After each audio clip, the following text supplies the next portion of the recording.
Amen. But was there ever a moment, I mean, I don't want to go through the litany, but I was thinking about it today, because every person in this room has followed this so carefully. But if you make a list of all the attacks, some of which are just mind-boggling in their viciousness and unfairness, culminating with being shot, was there ever a moment where you just thought, come on, this is too much? You like not to think about that, honestly, and there are moments when you don't feel so good about things, but you try not to do that. You try not to, I always like to look forward. I don't like to look so much in the present. I don't like to look in the past so much, other than you have to learn from the past. It's history, you have to learn, otherwise you're a very foolish person. But I like to look forward. I like to think of the positive. I think you have to have a sort of the power of positive thinking in a way, and I don't know, it's just a mission that I'm on. I felt we did great in the first election, 2016. We did much better in the second election. Bad things happened, bad things happened. And had I not done well in the second, I would have said, all right, that's it, because, you wouldn't have done well. But I knew how well we did. And now, she said, you're right about that. But, no, but if I didn't do, we got millions and millions more votes in the second election, which rarely happens to a president. Usually they get less. Almost all the time they get less. Obama got less. Barack Hussein Obama, he got a lot less. And had we not done well, but I knew how well we did, and I said, well, let's see how they do. And I waited around for a year, and I looked at these people, and Biden was grossly incompetent. I saw that. His vice president wasn't even a discussion. She came in last. She was the first one to get out of the Democrat primary. She was, I guess, number 22. I think there were 22 people, and she was the last. She was the last or first out, if you want to look at it that way. She never got to Iowa. But I was watching, and if they could do well, I would have been very happy. Actually, I would have been very satisfied. But they were grossly incompetent. And when I watched what they were doing and how they were destroying this country at the border, I mean, millions and millions of people. I'm sure we have some in here tonight with us, murderers and drug dealers, prisoners. They have prisons from all over the world are being emptied out into our country, all over the world, the Congo and Africa, not just South America. You know this. They're opening up their prisons and they're bringing them into our country. Anyway, so I watched other things too. Afghanistan, you take a look at Afghanistan, what happened with Afghanistan, how bad that was. I wanted to get out. We were getting out. We were going to keep Bagram, but we were getting out with dignity and strength. We were strong. And the way they got out, they took the soldiers out first. No, you take the soldiers out last. Anybody would know that. And you watched all of the things that happened. And I said, we're going to do this thing. We're going to do it again. And we're doing well. I mean, now we're going to know in 4 days. But we're doing very well. I think we're leading by a lot. And if we can keep that cheating down, because they're a bunch of cheats, if we can keep that cheating down, we're going to have a tremendous victory. I think it'll go down as one of the greatest victories of all time. So we're going to have an exciting time. We're going to have an exciting time. So you were in New Mexico the other day. New Mexico is considered a pretty blue state. What were you doing there? Well, they're also a border state. They have people pouring in by the tens of thousands, and they're being decimated. They're being hurt very badly. They also have a pretty rotten economy for a lot of reasons, but what they really have is tremendous inflation. But beyond that, because I happen to think that the border is the single biggest issue. I think the border is a bigger issue than inflation. Inflation is destroying, and it's a country buster. Inflation, it's broken up many countries, including Germany from many years ago. You look at where there was this was the biggest inflation and the worst inflation we've ever had. They say in 48 years. They don't include a lot of things. It was the worst inflation we've ever had. Inflation is a country buster. So I'm not trying to minimize that, but I think the biggest problem and the worst thing that's happened to this country is allowing millions of people in here that are criminal people. Look, when you empty out your prisons and you put them into the United States, a lot of bad things happen, and they're coming in totally unvetted, totally unchecked. They're pouring in. Venezuela has allowed thousands and thousands of the roughest prisoners in the world to come in. You know, their crime rate is way down. I think like 70%, 72%. They've taken from Caracas and the cities in Venezuela where they have the problem. They've taken the street gangs and they've delivered them into the United States. Thank you very much. They've taken their criminals. They've taken their drug dealers and drug lords.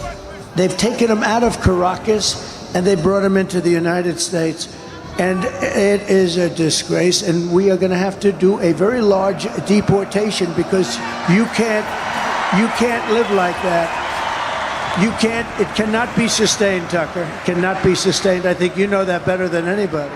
So I do know. I think it's the gravest crime ever committed against the United States, ever, by any country.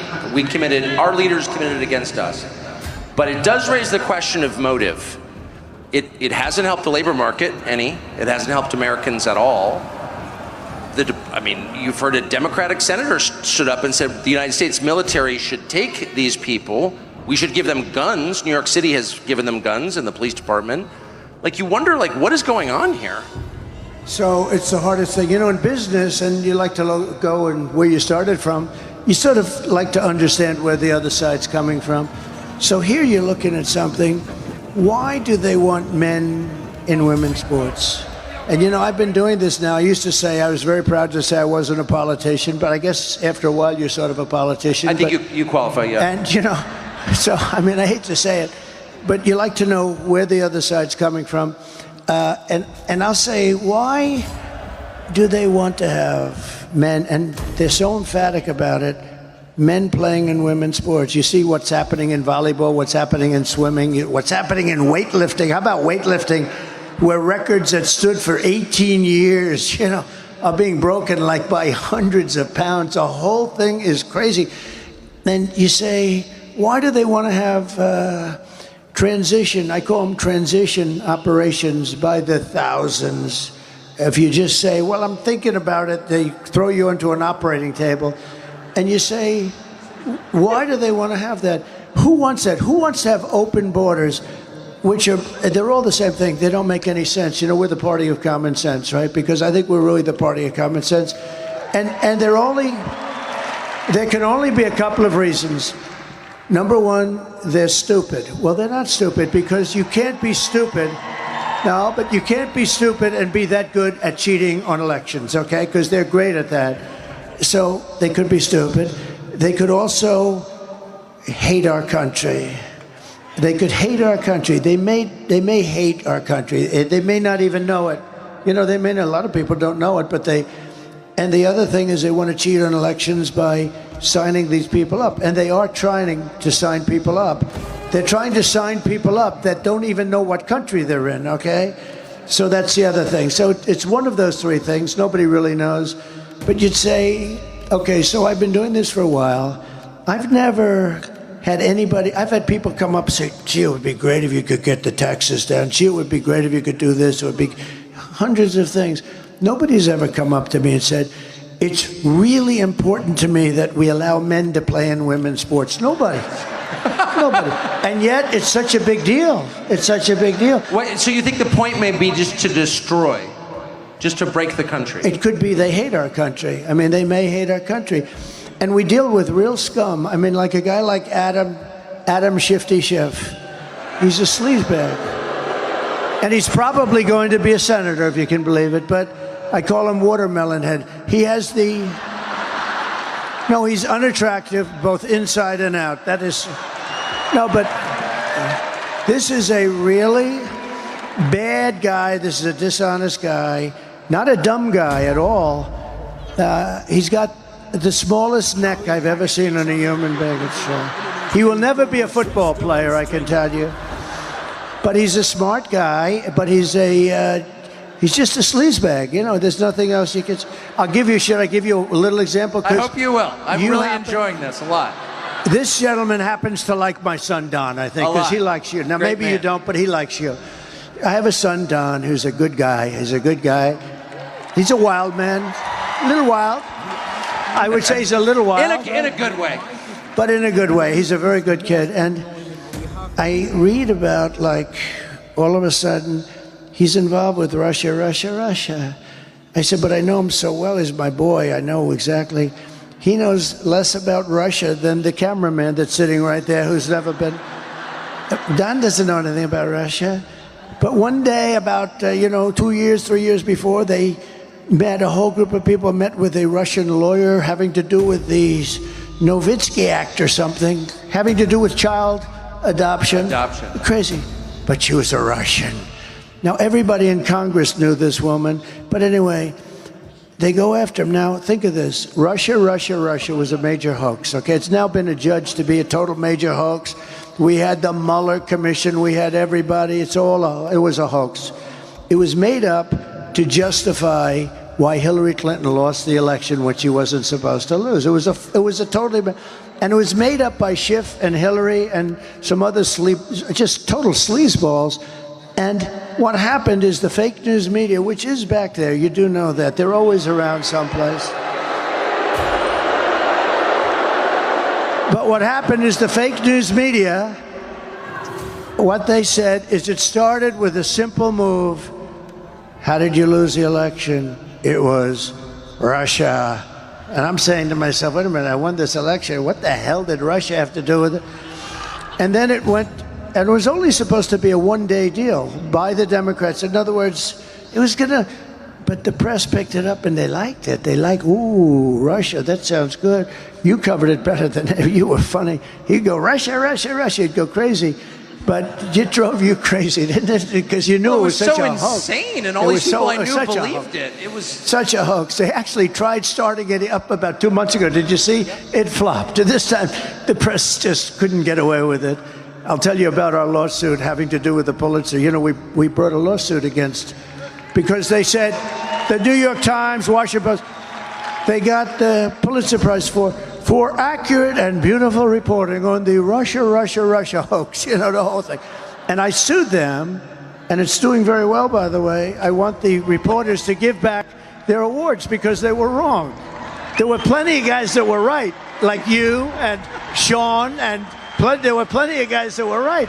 But so I said, but here's the thing. So with Shifty Schiff, see, that's the weave. See, we start. You know about the weave, right? Start. As long as you come back to the right location. So what happens? You understand that? Yeah. Somebody said, does he ramble? I said, I don't ramble. I do the weave. I cover many subjects. And you always come back to the right. That's genius. There's a difference between rambling and genius. Okay. So now getting back to the point. So I have a son, Don, a good guy, knows nothing about Russia, that has zero. And they went through millions of phone calls. There wasn't one call to Russia, et cetera, et cetera. So Shifty Schiff, Adam Schiff, a real sleazebag.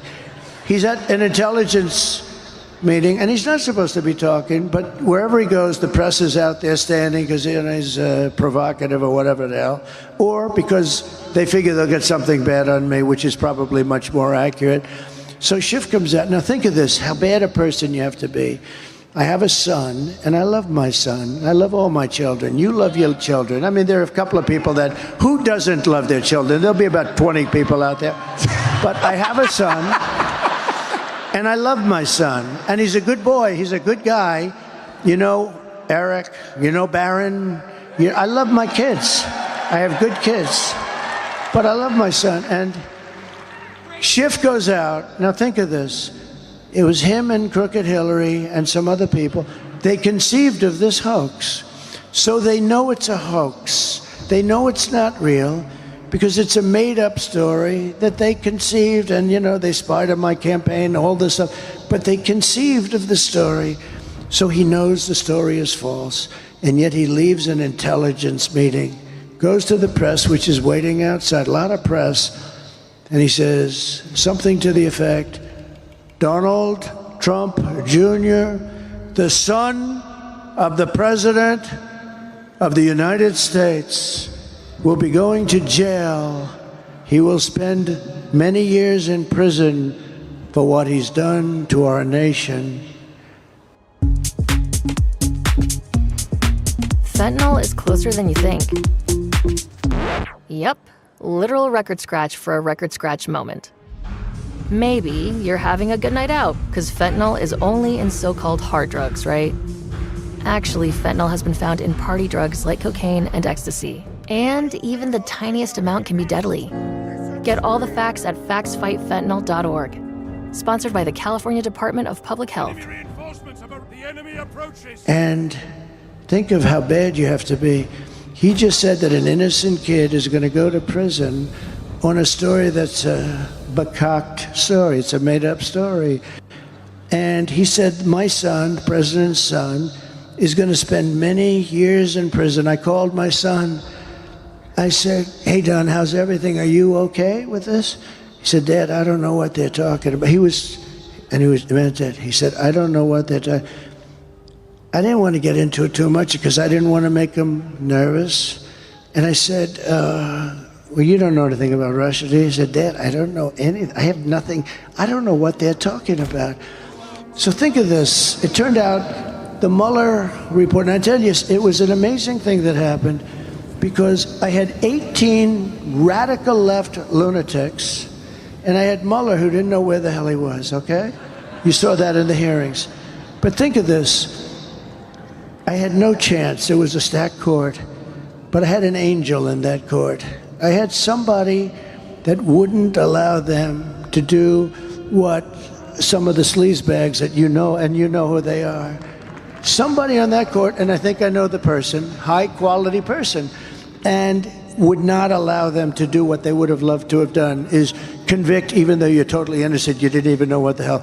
So we were exonerated fully. There was no hoax, there was no anything. We were exonerated fully. But just think of it. Just think, and the Mueller report came out, and it was a complete exoneration. But here's a guy that made up a story that tried to put my son in prison for years, and he knew the story was false. They made it up. How bad a person do you have to be? And I heard the son of the President of the United States is going to jail, and he'll be there for many years on a story. Now, how would you feel if you're the kid? I mean, you're a young kid and you're hearing this crap. Just think of it. But how bad do you have to be? So you know it's fake because he made it up. And you know, he's a storyteller too. You know, he writes little bullshit stories. You know that, right? But I just think they're really, we have some, and you know, I talk about the enemy from within, and they do have, they're the greatest con people in the world. Oh, they talk about how dare, that's a threat to democracy. They're the threat to democracy. You know, the amazing thing is where they say, he wants to become elected and he wants to put people in jail. How terrible. That's what they've been trying to do to me for 4 years. And I should say that your son, Don, had 5 small children. Can you imagine threatening a man with 5 kids with prison for a crime he didn't commit? So you said that you were saved in the end by an angel. How have your views about God changed in the last 8 years, and particularly after getting shot?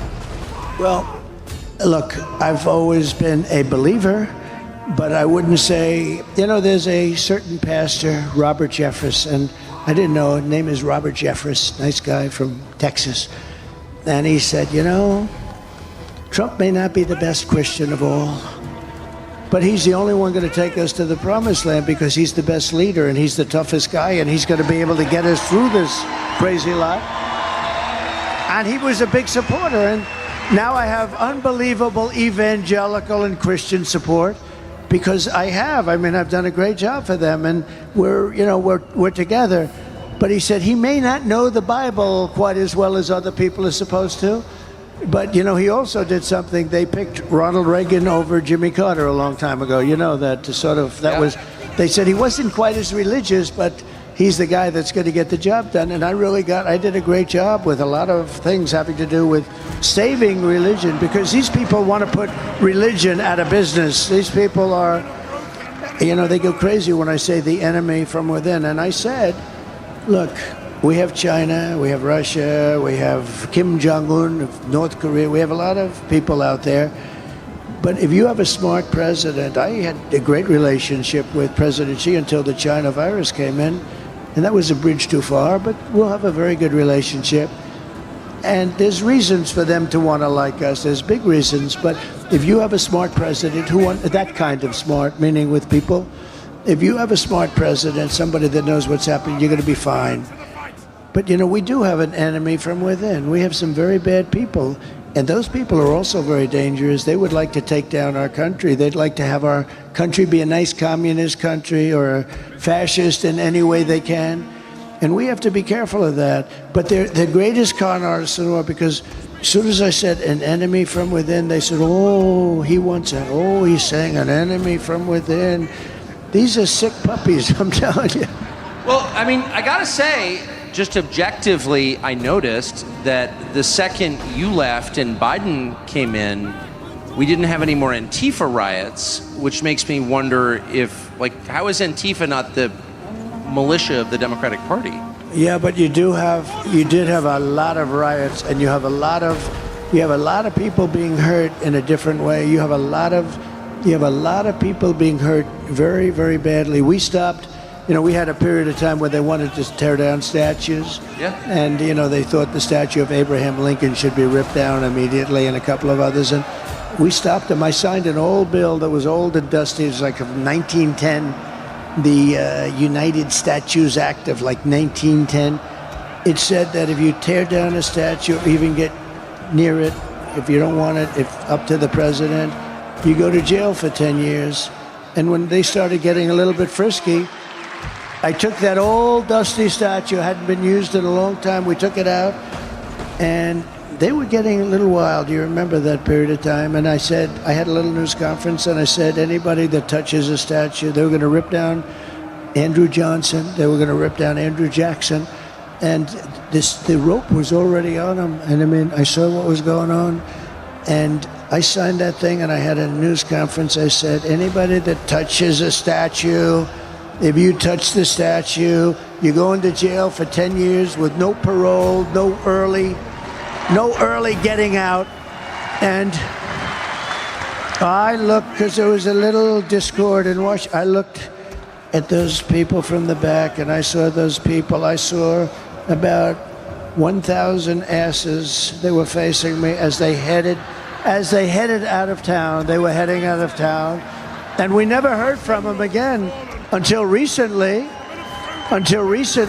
when you had, about 2 months ago, you had some horrible riots in Washington, D.C., where they took spray paint and they sprayed the limestone lions, and they burned the American flags badly. And, you know, I'd like to see anybody that burns the American flag 1 year in jail. I really believe that. You mentioned the enemy within. It's pretty clear, well, it's not clear, it's a fact that the CIA and the FBI, which are absolutely not allowed by law to have any influence in American politics, because that's the end of democracy, both of them and a bunch of other intel agencies worked against you on behalf of the Democratic Party from the minute you got elected in 2016. And they're still doing it. They're working against you now. What will you do about that? So one thing I've learned in Washington, it's all people. You got to get the right people. So when I got elected, I was only, according to the fake news, which I think in this case it wasn't fake, they said I was here 17 times during the course of my life, and I never stayed over. So I wasn't a Washington person. I was a New York person. I knew New York, but I didn't know Washington. And all of a sudden, I'm the president of the United States. I'm saying, and I didn't know anybody. I said, hello, anybody? Does anybody would like to have dinner or something? But so I had to rely on rhinos and good people, too. Even some good rhinos. There aren't too many of them. They're sort of a dying breed right now, I would say, actually. But I had to rely on people that I didn't know to give me information. And I won't use any specifics, but I had some people in government with me, and I realized, and, you know, they have pretty much different philosophies than I would have or than you would have. And for the most part, we had great people. I mean, we had great trade people. I had great military people. I had the real military, not the millies who's they're stupid people. Some of these people. By the way, every one of those people having to do with Afghanistan should be fired immediately. Every general should be fired immediately. You know, Biden doesn't fire anybody. That's why he never has books written about. Well, two reasons. Number one, nobody cares about him. It's not like, oh, let's write a book about Biden. Nobody cares. But the other thing is that I don't think he fired anybody. I don't think he's fired. I fired a lot of people. I didn't like people. I fired them. And then he immediately get called by the New York Times or somebody because they're they truly are the enemy of the people. They're the enemy of the people. Those people right there, not all of them, but about 91%, they're the enemy of the people. So they'll say, oh, he got fired, therefore And the interesting thing about firing people, you can fire them really nice, like I've taken months nice and easy, have lunch, let's think about it, In the end, they get fired, and then they wake up the next morning, that son of a bitch fired me, right? Or you can do like I did on The Apprentice, you're fired, get the hell out of here. Doesn't matter.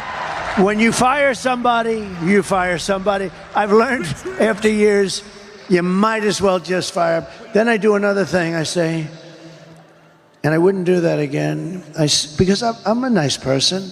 I don't want to hurt somebody. I say, give me a letter. You know what that means? Give me a letter. I said, look, it's not working out. You're not the guy for me. Give me a letter of resignations. I say, give me a letter. Everyone knows what that means. So a guy will write a letter, dear. And then he'll say he quit.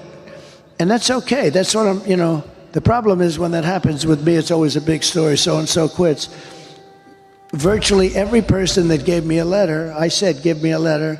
Virtually every person that quit, they only quit because I said, essentially, you're fired. Get the hell out of here. But I want to be nice because I'm not looking to fire somebody publicly. I wouldn't do that anymore. I'm just going to say, if somebody doesn't work out, and no matter how good you are, you always have people that don't work out. It's interesting. Sometimes people, you think they're okay, maybe not so great, they turn out to be great.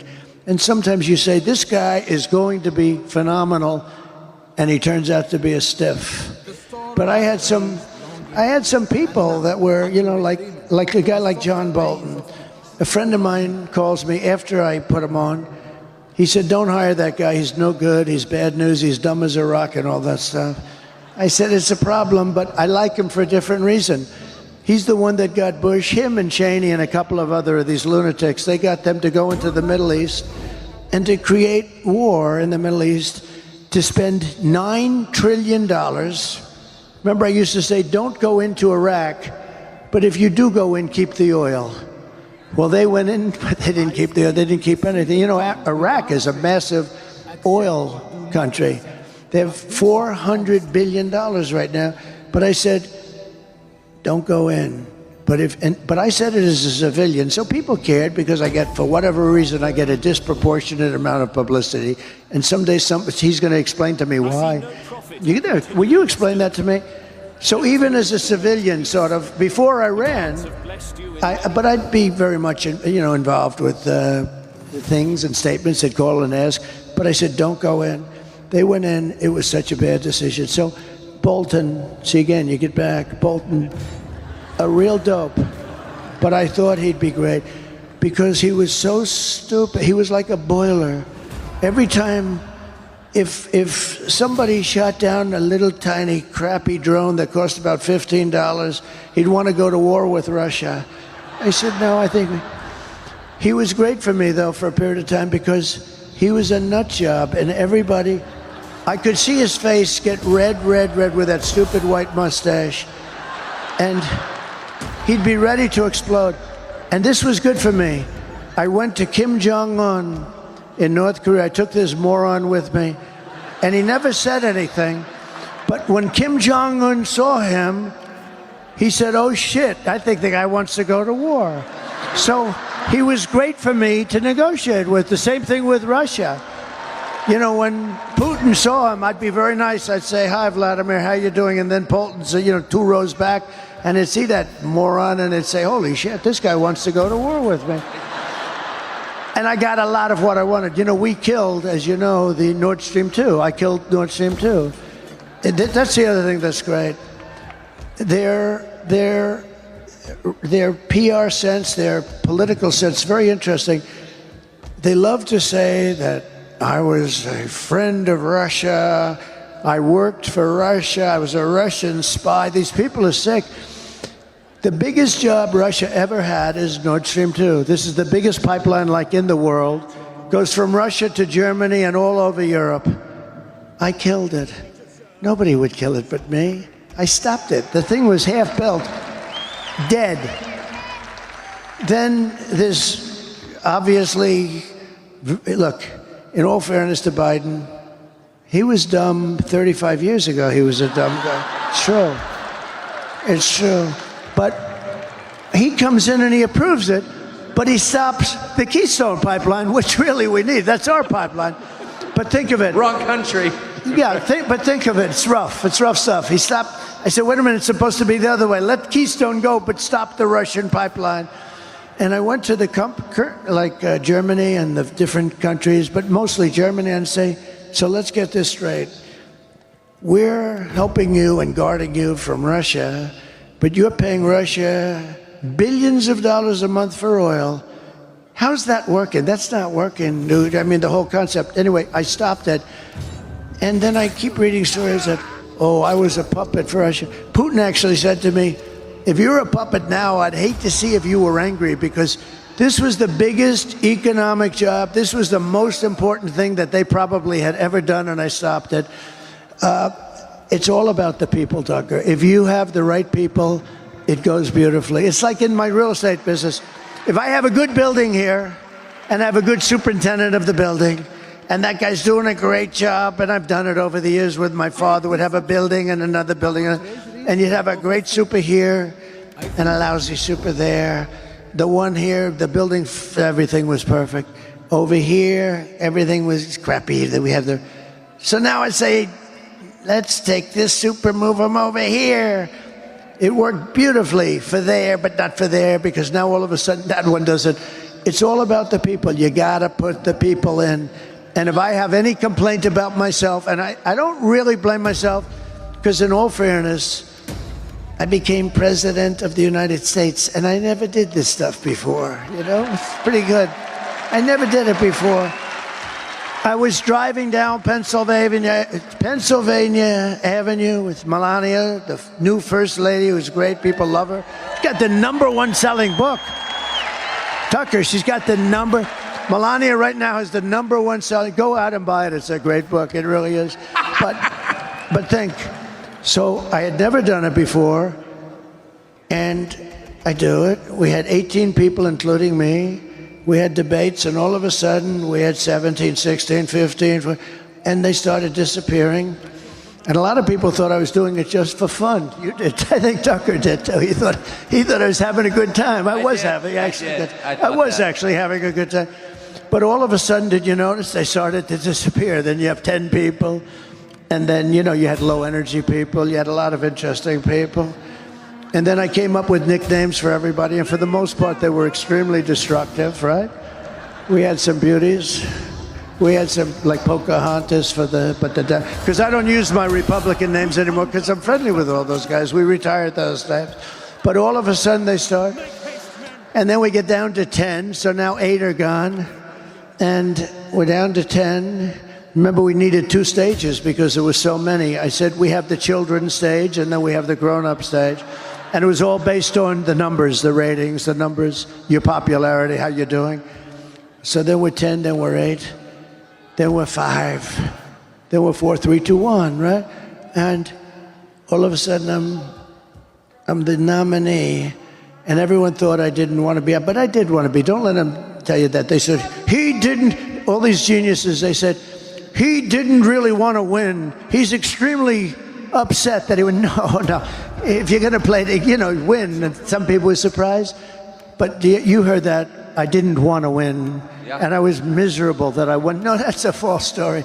That's their own misinformation, a term I use a lot, and now they use it all over. I always say misinformation, disinformation, and now everybody says that, so I don't use it anymore. But what happens is I end up being the nominee, and then I watch the other side, Bernie Sanders and Crooked Hillary, go at it, and it's Crooked Hillary. And all of a sudden, I'm fighting against Crooked Hillary Clinton, who's a smart woman, much smarter than Kamala, but doesn't lie as much. Hillary was a liar, a horrible scoundrel, but this one lies so much.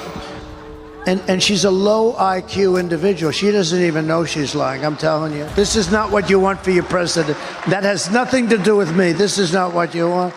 She's a very low IQ individual. She's dumb as a rock, and you can't have that. You can't have that. We love our country too much. You can't have it. We just went through 4 years of it. You can't have any more. A country can only take so much. And then I won, and so the point is that I never did it before, right? I'm president of the United States, and I was never even a politician before. And I picked some great people, Lighthizer and Trade, and we had a lot of great people. But what's interesting is it's all about the people. You got to have the right people. When you ran in 2016, the leaders and heroes of the Republican Party were the Bush and Cheney families. And is it weird for you to see Liz Cheney, that'd be Dick Cheney's repulsive little daughter, running against you with Kamala Harris? Well, I think it hurts Kamala a lot, actually. Look, she's a deranged person. The reason she doesn't like me is that she wanted to stay in Iraq. She wants to, tough person. People get killed all over. She's real tough, right? They're not the tough people. Don't forget, I went against her, and in her state, which is a great, beautiful state, she lost for Congress with the highest number in history. There has never been a congressperson that lost by almost 40 points. And the reason is because if they were ever in that situation, they'd quit. And she lost. She was beaten by a tremendous person, actually, tremendous, that I backed fully. But the reason she couldn't stand me is that she always wanted to go to war with people. I don't want to go to war. She wanted to stay in Syria. I took them out. She wanted to stay in Iraq. I took them out. I mean, if it were up to her, we'd be in 50 different countries. And number one, it's very dangerous. Number two, a lot of people get killed. And number three, I mean, it's very, very expensive. That's why we owe $36 trillion. We go, it used to be you go to war to the victor belong the spoils, right? In other words, if you beat a country, you own that country, you take the oil. We go to war.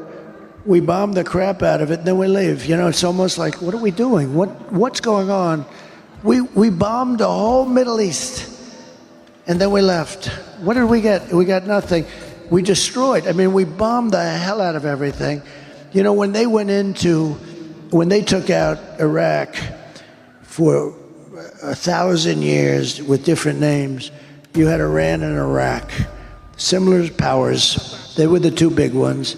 And for 1,000 years, they would fight each other this way, this way, this way, then they'd rest. This way, then they'd rest. They were a self-check. Then one day we go in and bomb the hell out of one. We destroy one. And then all of a sudden, Iran has the whole Middle East to itself. And by the way, right now, Iran has Iraq. Iraq is like a subsidiary of Iran, all right? We did so many bad moves. And her father was it. Her father was... I was very critical of her father for years. I'd never met him, but I'd say anybody that went into the Middle East I thought was stupid. And they say convinced Bush. He was another beauty.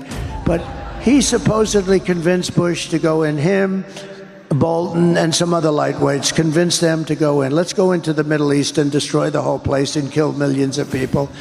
So they went in. But I was never a fan of Cheney. I was always very critical. And when I announced that, I was very critical, actually, not personally, but I said, he made a horrible mistake. What are these people doing?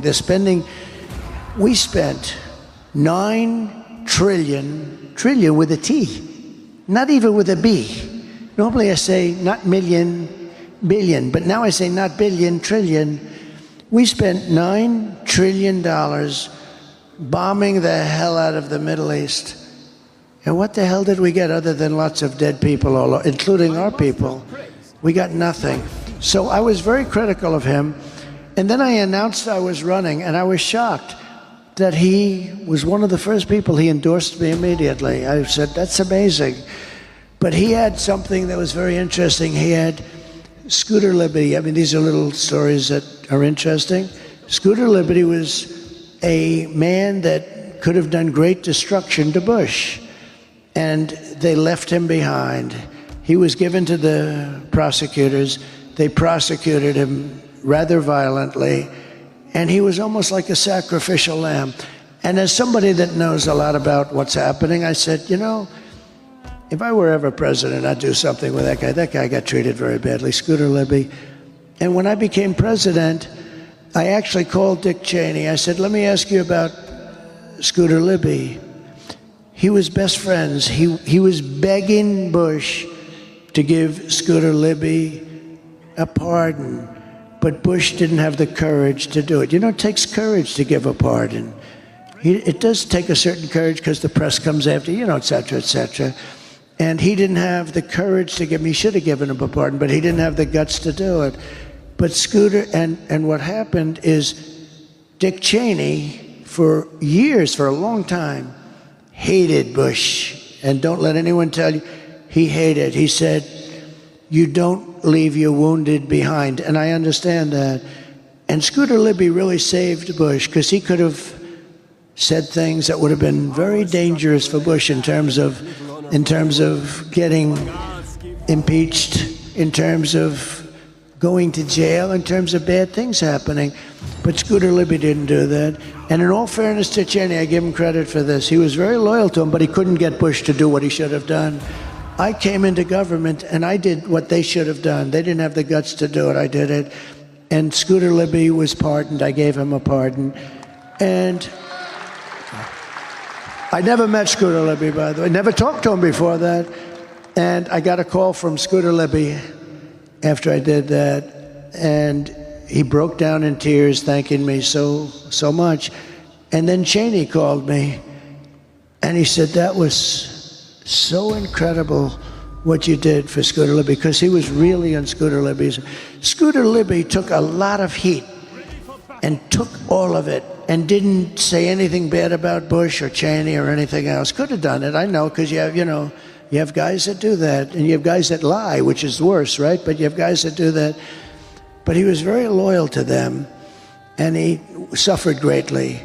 I released him. Cheney called me. He said, it's one of the nicest things I've ever seen done in politics. I said, look, I've heard for years he was treated unfairly. I've heard for years that Bush should have given him a pardon. All I did is do something that somebody else should have done.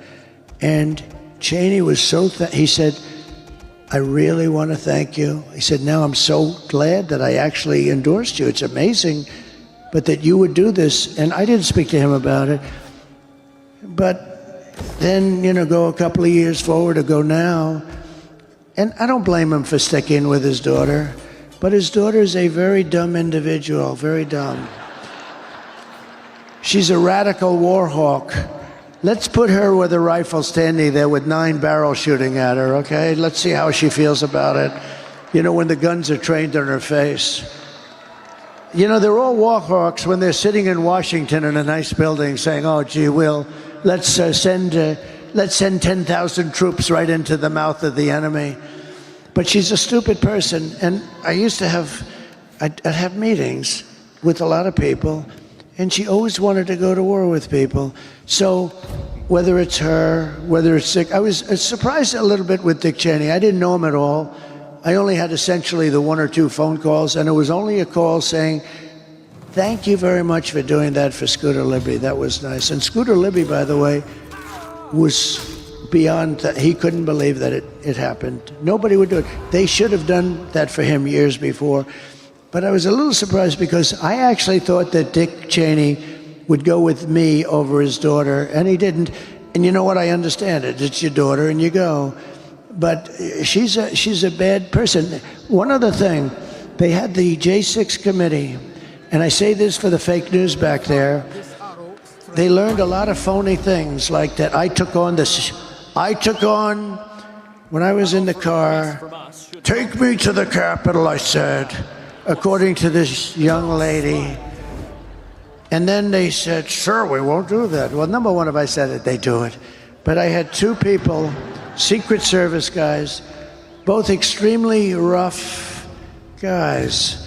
One was like a karate champion, one was a weightlifter. She said, I grabbed the one by the neck, and when I was rebuffed, I went over to the other one, and I grabbed him in a chokehold or something. And actually, no, but how ridiculous, okay? Just not my thing. You would know. Hey, we can be tough, but it's not my thing. I wouldn't do it. I said, actually, can we go down to the Capitol? They said, sir, it's better if we don't. This was before anyone knew there was a problem, because there's a lot of people and it's going to be tough. Probably not. And you know, we had more people than I've ever seen up at the ellipse, up on top. And a small group went down to the Capitol. But I said, can you take? They said, sir, it's really a little bit tough. I said, that's okay. Whatever you think is, that's. She had me grabbing the one around the neck and being rebuffed.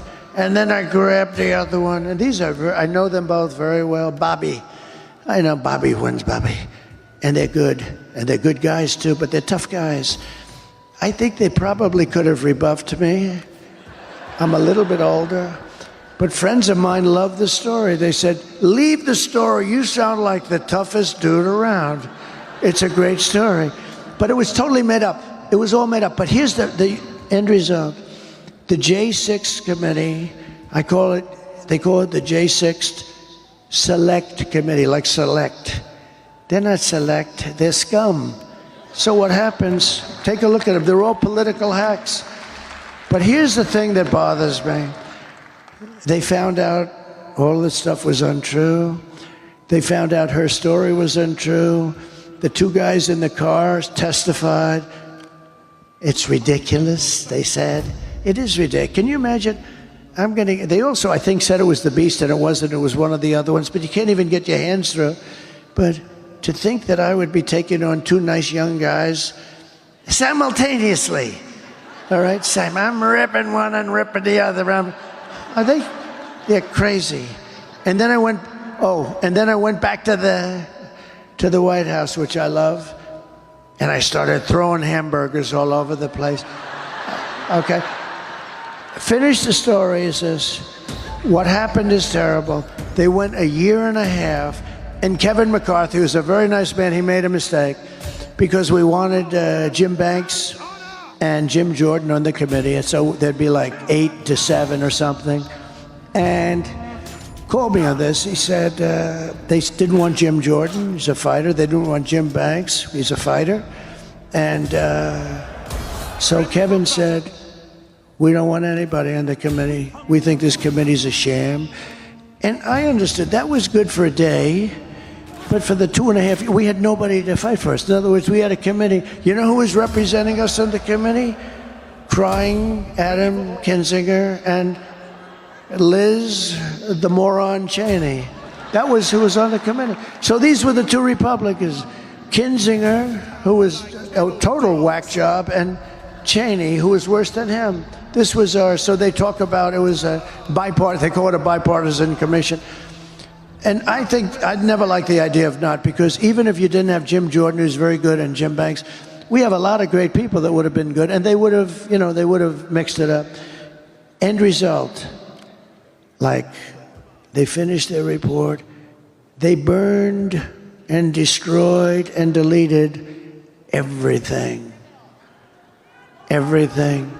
And nobody, and you know why? Because they found out that Nancy Pelosi, it was her fault. She didn't put the security. I offered 10,000 National Guard or military. They found out it was Nancy Pelosi. They found out that the stories about me attacking two very tough guys that are slightly younger than me, just a few years, that wasn't true.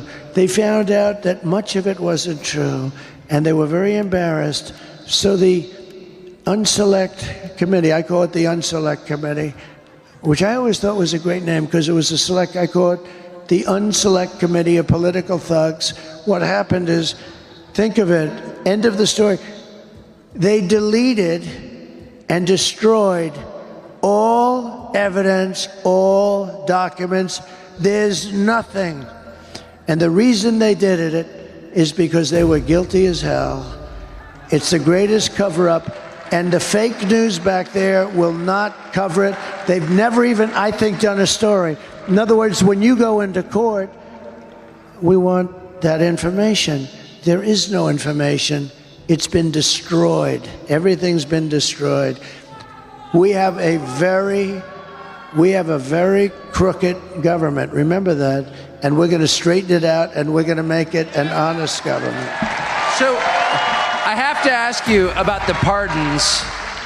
I keep hearing you're considering pardoning Hunter Biden. Is that true? And if so, why? No, I mean, I've never... look, I don't like the idea of what's happening. I don't like it at all.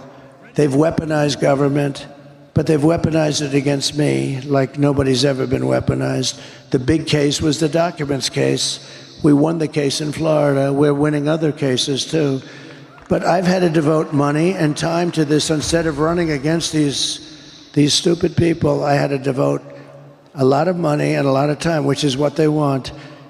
I had Fani, F-A-N-I. To me, it's Fanny, but she said Fani. I think she changed it once she became the DA. She wanted to put a little French accent on Fani. And her lover boy, Wade, who was hired for like $1 million because of his expertise in whatever the hell law, RICO. But he never did a RICO case. And then they would take sailing trips like 6 times during the year, 6 times. Who the hell goes away or to sail for 6 times? Nobody. And he got paid a lot of money. He took that money, they took trips. You know, there's a whole thing, but that's just one. They totally controlled it. They control the Manhattan DA's office. They had their man in the Manhattan DA's office. He was there. They put a man in the Manhattan. They put a man into the Letitia James office. They had a guy running the whole thing. It's all run out of Washington. They went after, in the Attorney General's office, they had people. But think of it. They went after their political opponent. That's never happened to any great extent. Maybe a little bit someplace, I don't know. Nobody knows of it. But it's never happened to any great extent in this country. It happens in banana republics a lot, and it happens in third world countries, but it's never happened. They went after their political opponent. So it's hard to believe that I'm winning, it seems, by a lot. If they don't cheat too much, you know, we found a lot of things over the last 3 days. You've seen that. We found a lot of votes, and in a certain county, in York County, Lancaster County, you know, we found a lot of bad votes. There were 2,600 votes that happened to be written by the same pen, same hand, same signature, same everything. Maybe there's an explanation for that. 2,600 votes. But we found a lot of stuff, but we're seeing to work it out. But think of it. It's hard to believe that I'm winning the election by a lot. Now, we got to keep the cheating down. We got to keep their cheating. I love you too, darling. Thank you. We got to keep their cheating down. But think of this. With all I've been through, with these animals coming and what they've done to this country, how they've hurt this country between the borders and between the weaponization. And think of it. I'm leading by a lot. I'm leading in every single swing state with all of the stuff they've done, where I've spent millions of dollars. I've spent millions of dollars on legal fees. Half of my time is taken up by this. They can campaign. Half of my time is taken up. And they're the dishonest ones. They flip it. They're the dishonest ones. But it's hard to believe. I said to somebody last night, can you believe the numbers came out last night? I'm really leading by quite a bit. Now, a lot of things can happen. Who knows? It flips, maybe. I don't know. But I'm leading by a lot. I said, can you believe I'm leading by a lot, and what they've done to me that I'm leading it all, that I'm even living, is almost hard to believe. These are bad people. So you've expanded and changed the Republican Party, and one of the amazing things that I have learned is that Republican voters really care about issues I didn't realize they cared about, like clean air, clean soil, clean food. You've won somehow the full-throated endorsement of Bobby Kennedy, lifelong Democrat, who's now like a full-time surrogate for you. He's a very, very good man too, by the way. So what's that going to look like after you get elected? Well, you know, I feel interesting about this kind of stuff. I like to, number one, get elected. I hate to talk to stuff.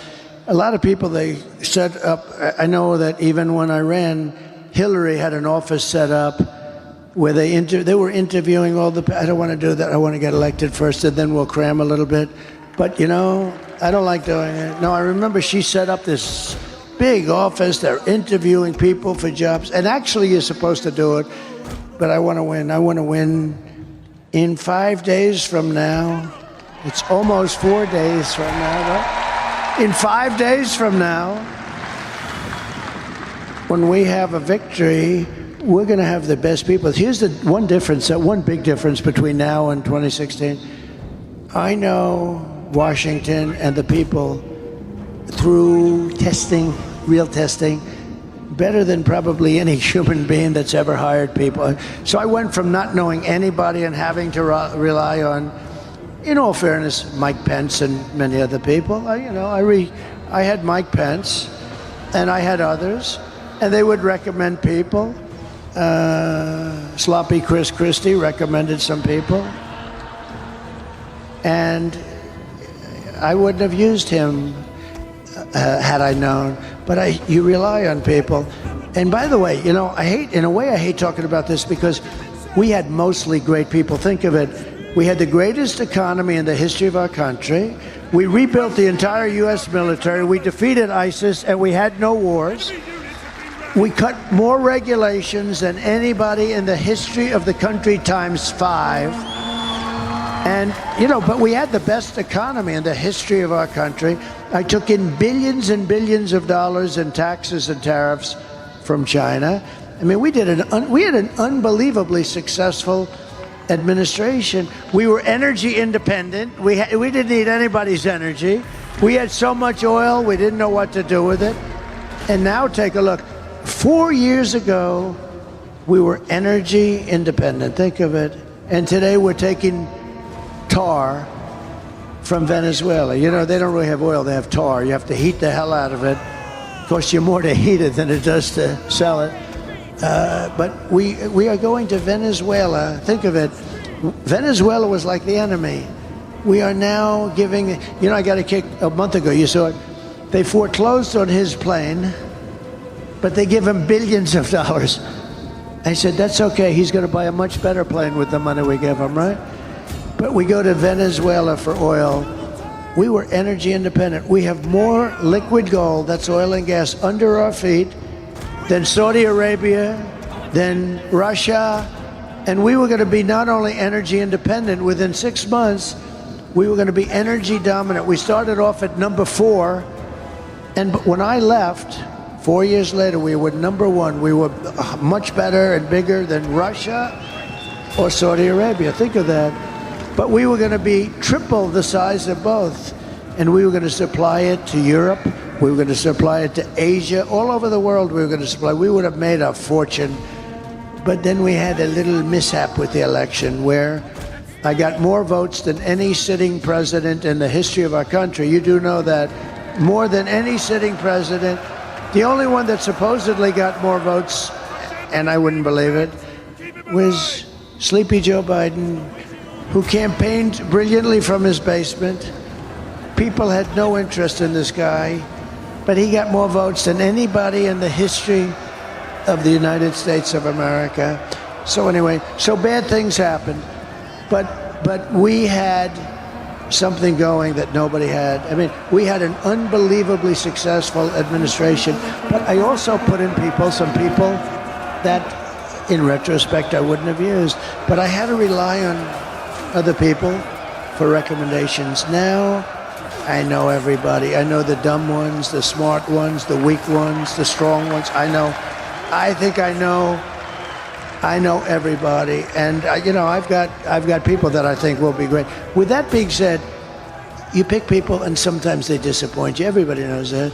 And then you pick people and sometimes they turn out to be better than you thought. But for the most part, I tell you what, I think we have some incredible people in Washington. We really do. We have some great people, and I now know, I believe, for the most part, I know who those people are.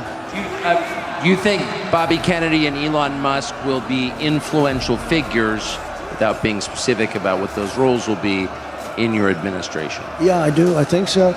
Look, Bobby, let's talk two of them. Elon's so great. You know where he is right now?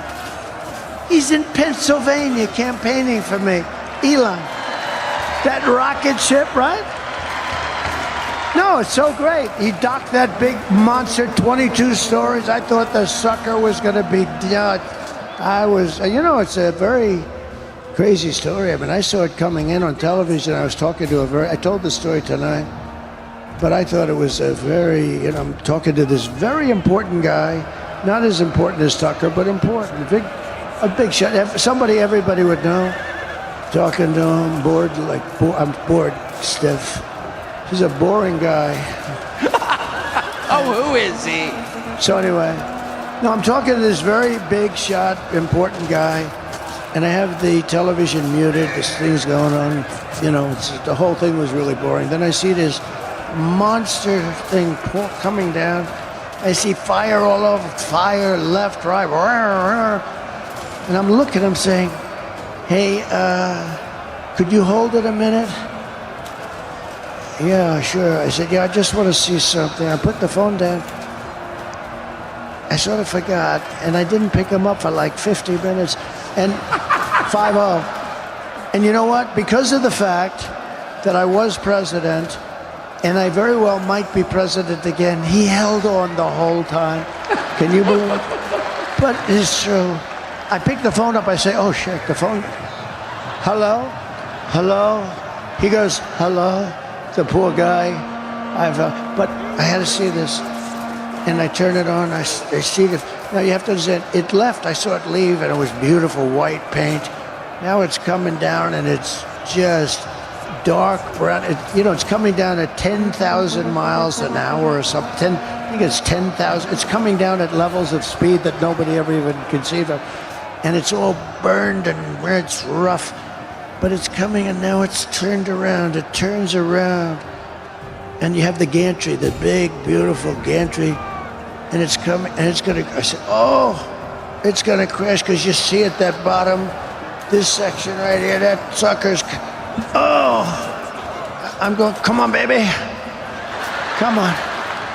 And I didn't know, actually, if I'm watching a science fiction movie or am I watching the news. I didn't know what the hell I'm watching.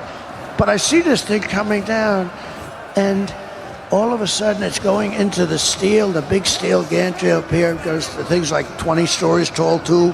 It's going to crash. I said, oh, shit, it's going to crash. Coming down. And the lower section, right, it's coming right, it's ready.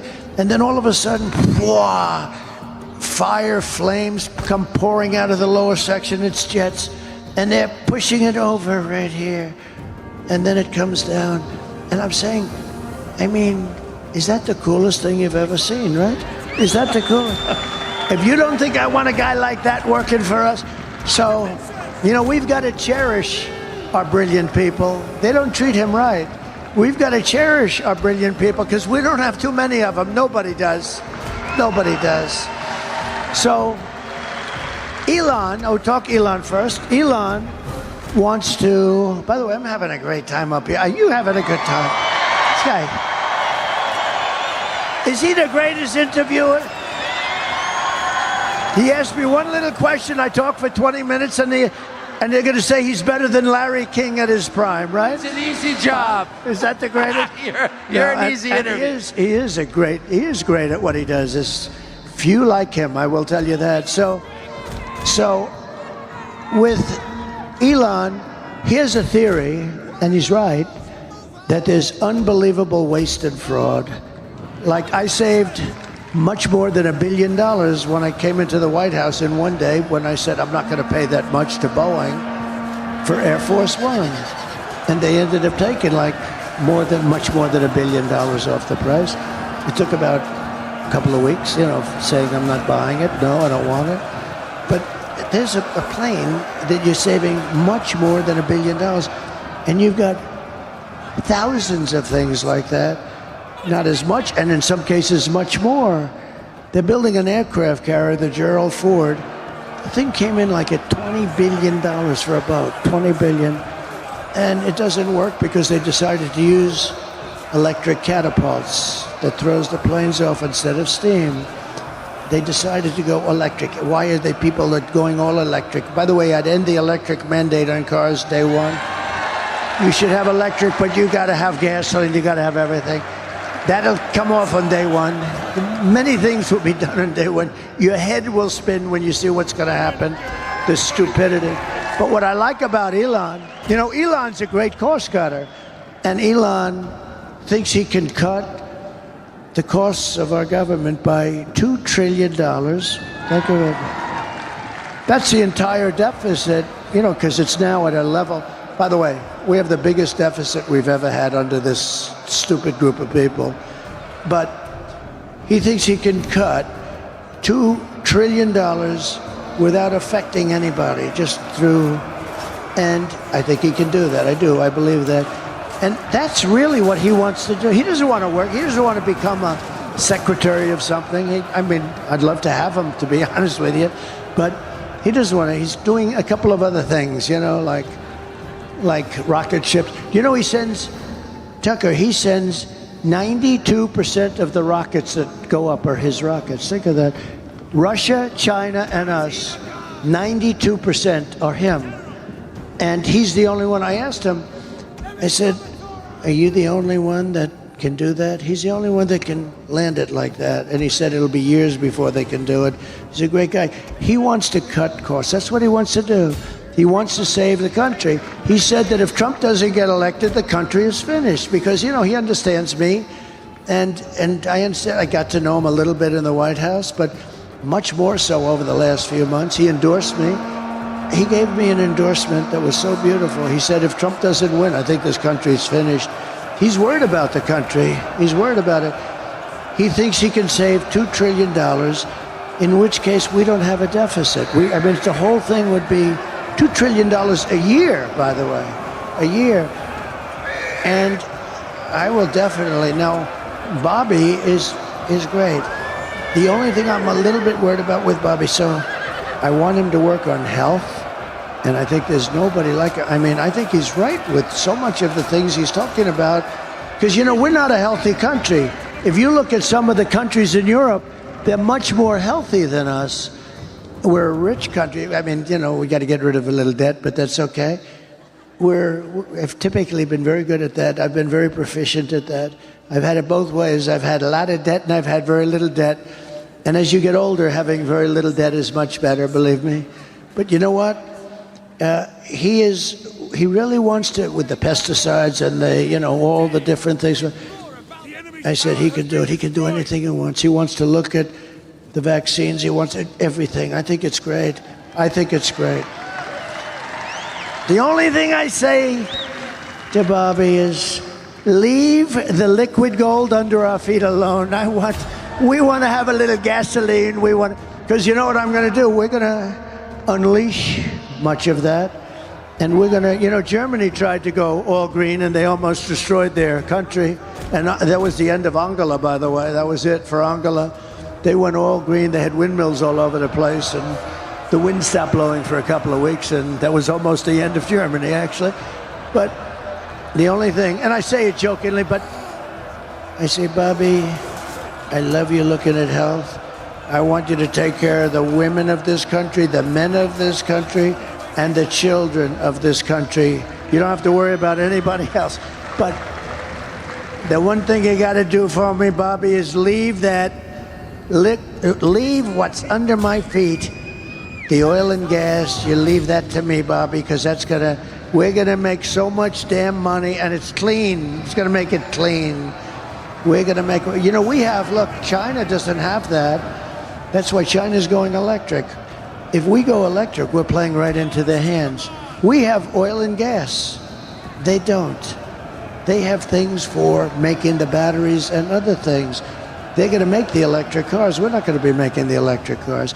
Problem with the electric cars, and I think they're great in a smaller application, they don't go far, they cost too much, and they're going to be made in China. 3 minor problems, okay? But if you listen to this government, they want to make army tanks electric because they want to invade countries with their army tanks in a very friendly way from the pollution standpoint. The whole thing. You know what you have to do? The batteries are so big, they have a design where the army tank is going in and they have like a wagon, like a child's wagon with these massive batteries. We're going to have these green wars? These people are crazy. No, they want trucks to be all electric. The problem is they don't go far. That's a problem. You know what else is a problem? So the trucking industry comes to see me because they think I'm going to win. And they come in to see me. And these guys come in, and they're great guys. They've been in like Roger Penske. How good is Roger Penske? The guy's won, but he's in the trucking business too. He's won like 19 Indianapolis 5. Think of how good this guy is. Japan spends billions on coming up with a race car. Germany spends billions. I don't know if they've ever won, maybe 1 or 2. Roger Penske is an incredible guy. He won 19 Indianapolis 500s. It might even be 20. That was 2 years ago. I gave him the Presidential Medal of Freedom because I said he deserves it. After the 19th, I said he deserves it. But the truckers came in to see me. They say, sir, they want us to go all electric and it'll destroy the industry. Why? Because a truck is 2.5 times heavier if it's run by a battery. I said, that's not good. I don't like that. What does that do to the bridge? He said, how did you pick it up so fast, sir? Every bridge in the United States would have to be rebuilt. Every roadway would have, because they're not set for that kind of weight. Little problem. They don't go far, right? They only go. I said, how many times would you, New York to LA, how many times would you have to stop? 6 times, sir, 6. How many times would you have to stop if you loaded up with diesel fuel? We wouldn't have to stop at all, and we can come back a little bit of a ways too. I said, that's a problem. They have a lot of problems, right? Another problem is the battery is much bigger than the tanks of diesel. So it would take a lot of their payload out. I said, have you explained this to the government? Yes. What do they say? We don't care. We want all electric. I mean, these are problems that fairly short term are absolutely insurmountable, but the government is pushing them anyway. So we have to bring common sense back to our country. We have to have borders. We have to have fair elections. We shouldn't be worried about how they're stealing in Pennsylvania and we should have fair elections. We should have one-day elections, all paper ballots, voter ID, and we're finished. So I know you've been up, your schedule is, and this is not a talking point, your schedule is beyond belief, and I know you've been working since 6 a.m. this morning. I don't even know what time it is or what time zone we're in. So this is my last question to you. But after almost 10 years of doing this, going around the country, speaking to huge audiences, almost a decade, you're 4 days from, that's it. How do you, are you sad about that? How do you feel? So, we have these rallies, and it's nice to have a president that doesn't need a teleprompter. Isn't it really nice? And because you can't have successful rallies if you're reading, they were, everybody would pick up on it. We have great rallies. We have the greatest rallies. Even look at this crowd, although I would assume they're here for Tucker, mostly Tucker. Look at this crowd of people you have here. This is not a normal. This isn't normal. People too. No, this isn't a normal situation. I mean, what the hell time is it? And you go back, this is a monster building. I don't know how many people you have here, but you also have a lot of people outside. When we were driving up, there are thousands of people outside. So I was making a couple of days ago, and I said something that I've never said. I said, I've been doing this for 9 years, and you've been with me. This is the greatest political movement in history, by far. By far. It's MAGA. It's called Make America Great Again. when our, I'm going to be nice to him, when our president, no, when our slightly off, I mean, look at the way he performed in the debate. They should have never taken it away from him. Look at the way he performed. He was brilliant. Okay, so, but they knew that a long time ago, okay? And she knew that too. And our country's in danger. We're dealing with Kim Jong-un. We're dealing with we're dealing, by the way, with unbelievably smart, talented, vicious people that are at the top of their game. And we're dealing with people that, number one, aren't smart. They never were. They never were. She wasn't. She was a bad student. She couldn't pass her damn law exam, okay? She wasn't smart, and he was definitely not smart. And we're dealing with other people that are at the absolute top of the pole, and we can't do that. That's a great danger, and people should have let us know. But I was talking, and I said, we've been doing this together for 9 years. You know, we love these people. The people are so great. They were sitting, it was like a sea of red, the red hat. And I said, we've been doing this together for 9 years because, you know, a year before I started, in terms of before we won, almost a year anyway. And I said, you know what? It's sad in a way because there's never been rallies like this. When that sleazebag said during the debate, she said, oh, your rallies aren't well attended and people leave. They don't leave, and they're really well attended. We can't get places big enough.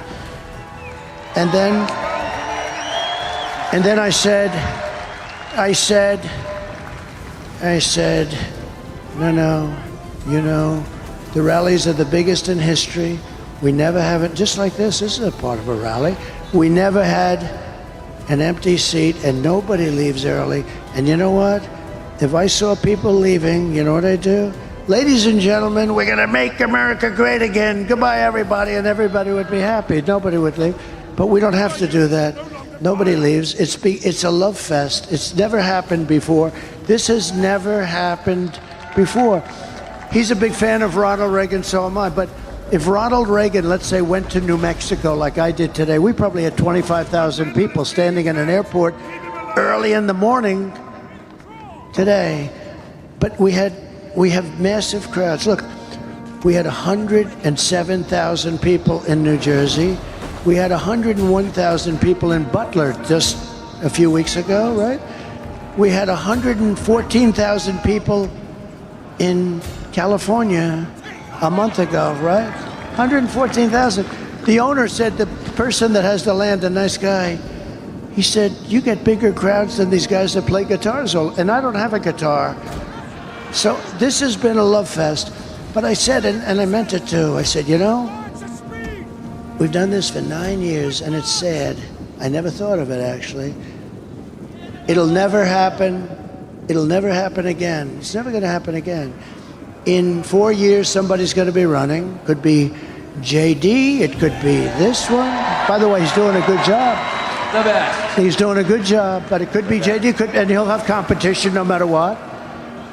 But when you have a rally, they're going to have 250 or 300 people. If Ronald Reagan came back from the dead at the height of Ronald Reagan, if he went to California to have a rally, he'd have 250, 300 people in a ballroom someplace. We have 50, 60, 70, 80, 100,000 people.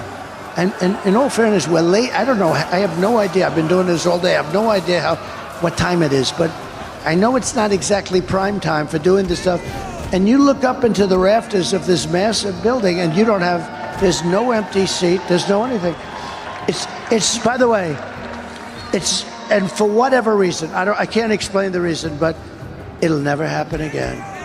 And there'll be somebody running, and he'll be the hot one next year, and he'll come here, and he'll go there, and he'll have 200, 300 people. That's what it's going to be. My consultants was telling me that.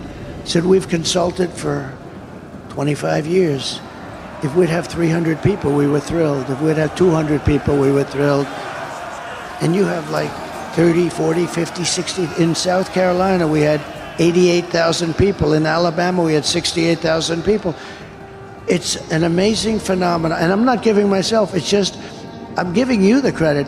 You're tired. of being the stupid country. We've become a stupid country. We were run by stupid people, and you're tired of it. So I said to myself the other day, Tucker, it's sad. And I was telling the people, because it'll never happen again. This is never going to happen again. I don't care. I just don't believe it. It's never happened in any country. When Biden got up with the red background, the pink background, and he looked like the devil, he looked so stupid, right? And he said, we will stop MAGA. MAGA, we're going to... I said, listen, you stupid bastard. MAGA means, because I think if you asked him what does it mean, he doesn't know. MAGA means make America great again. That's what MAGA means. So, for the first time, I never said it to anybody. I never really thought about it that much. But all of a sudden, it was down to like maybe 10 or 8 or 9 days, a few days ago, right? I said, you know, in 10 days, this will never happen again because I'm not running again. And you're going to lose interest. We're going to meet, but we're going to meet on a different basis. We're going to meet on the basis of fixing our country, and we'll meet, but it'll be different than having rallies and having, you know, things where you have elections and all. It's never going to be what we've done together. We got to win, first of all, but we are leading.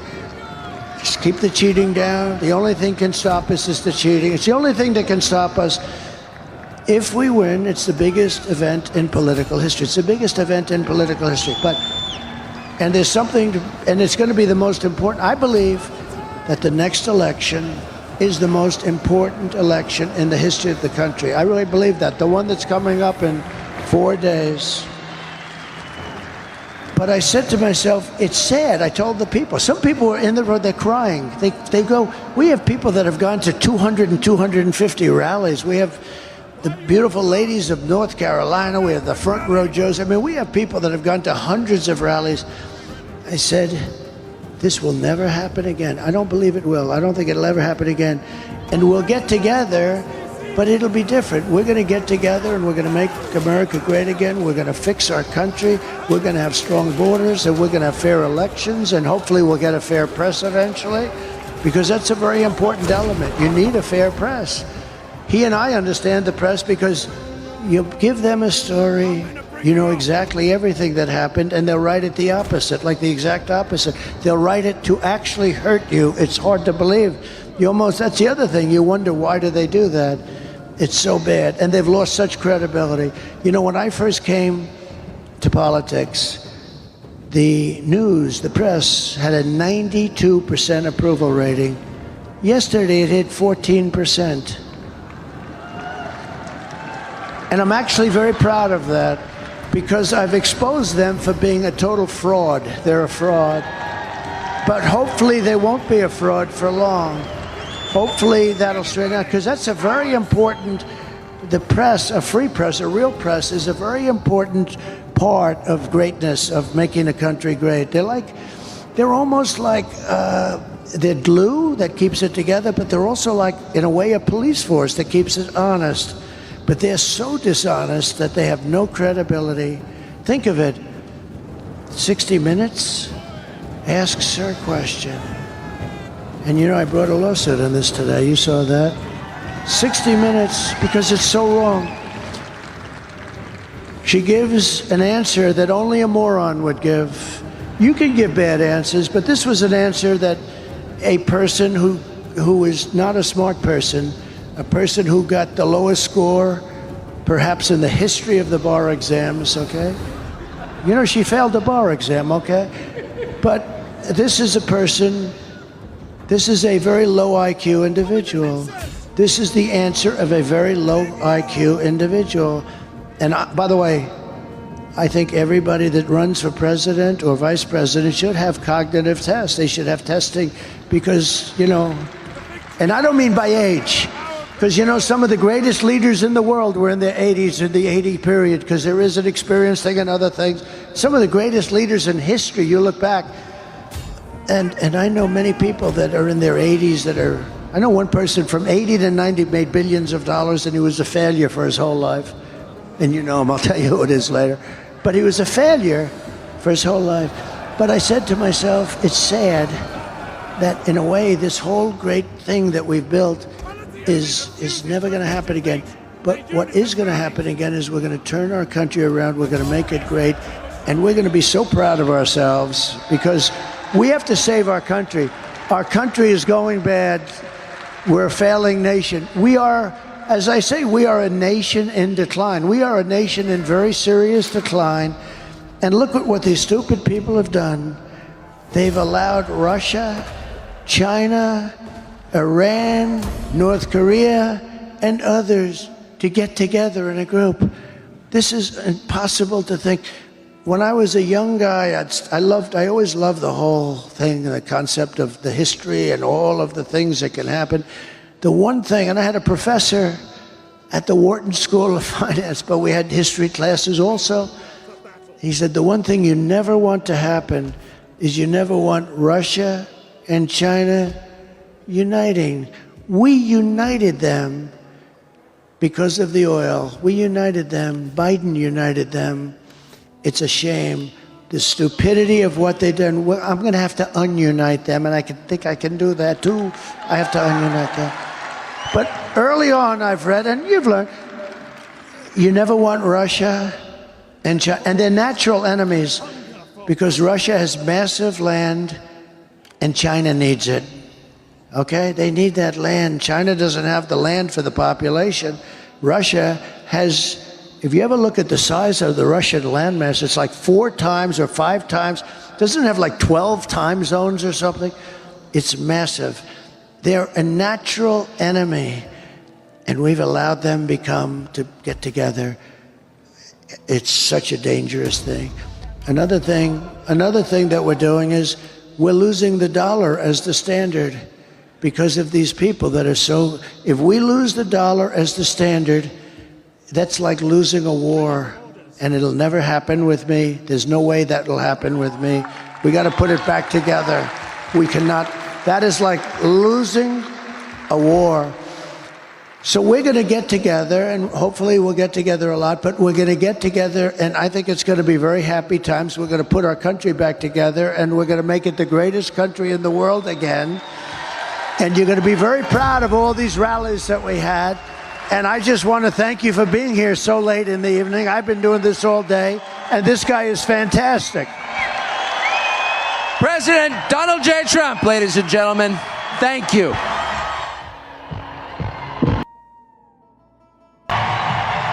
Thank you, MAGA. Thank you. Thank you.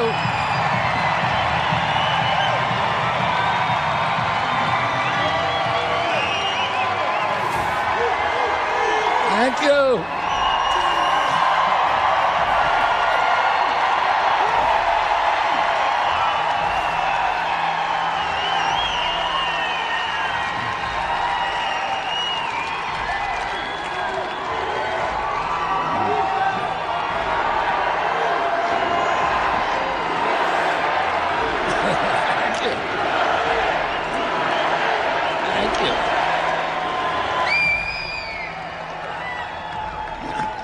I smell a landslide on Tuesday.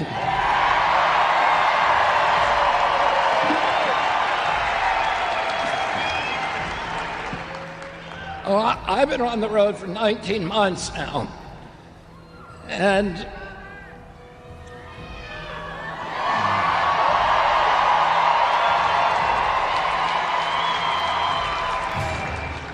a little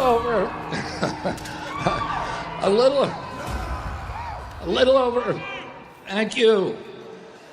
Thank you, MAGA.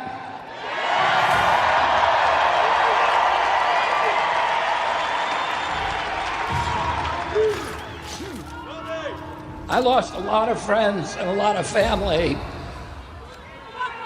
but I have a much bigger family now.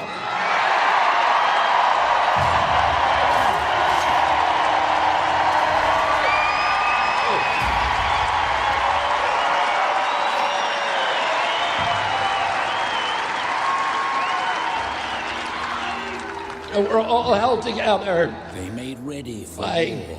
blood, by DNA, and that is our basic relationships in our lives. But the most important relationships come from shared values.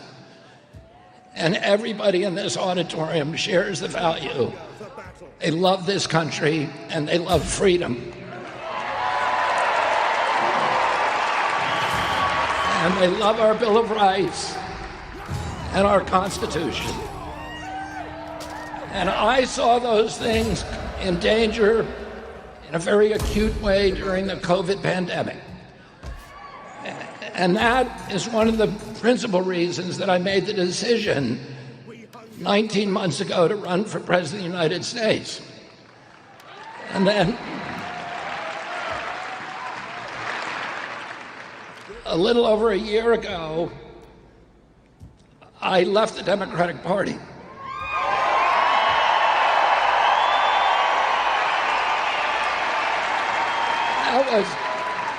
That was a difficult decision for me because the Democratic Party was the home for me, that it was incomprehensible to me that I would ever leave it. My great-great-grandparents came over here, all of them, in 1848 during the height of the potato famine. They landed on the docks of Boston, penniless, and they were met there by the Democratic Party, and the party took care of them.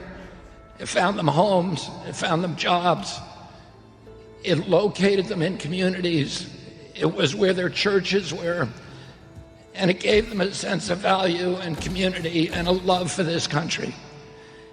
And my great-grandfather, Honey Fitz, was the first Irish Catholic mayor of Boston.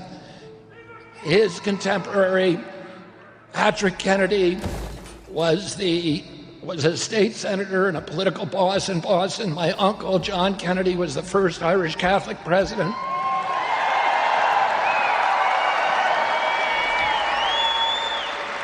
My uncle, Ted Kennedy, was the second longest serving member of the United States Senate. My father was a U.S. senator and attorney general and died running for president of the United States.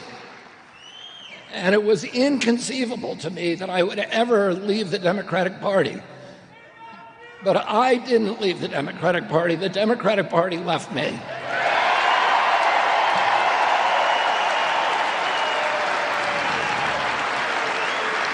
The Democratic Party that I grew up with was the party of peace. It was the party of civil rights and constitutional rights, and particularly freedom of speech. It was the party that had skepticism toward the CIA and the national security state.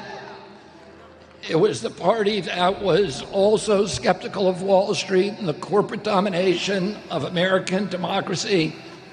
It was the party of women's rights. My uncle, Ted Kennedy, wrote Title IX to make sure that women could play sports in college. And it was the party of democracy. It was the party that fought hard to make sure that every American had the right to vote for the candidate that they chose to vote for. Today's Democratic Party is the party of war. It's the party of Dick Cheney. It's the party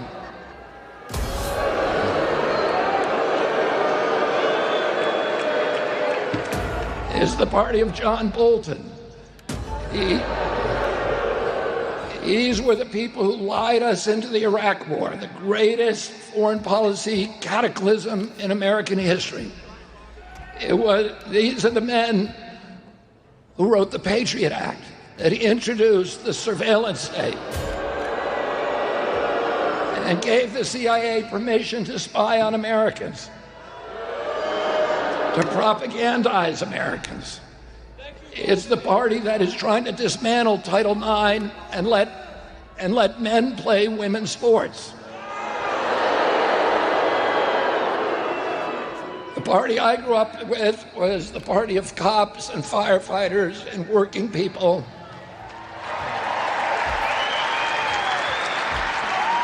And now that's the Republican Party.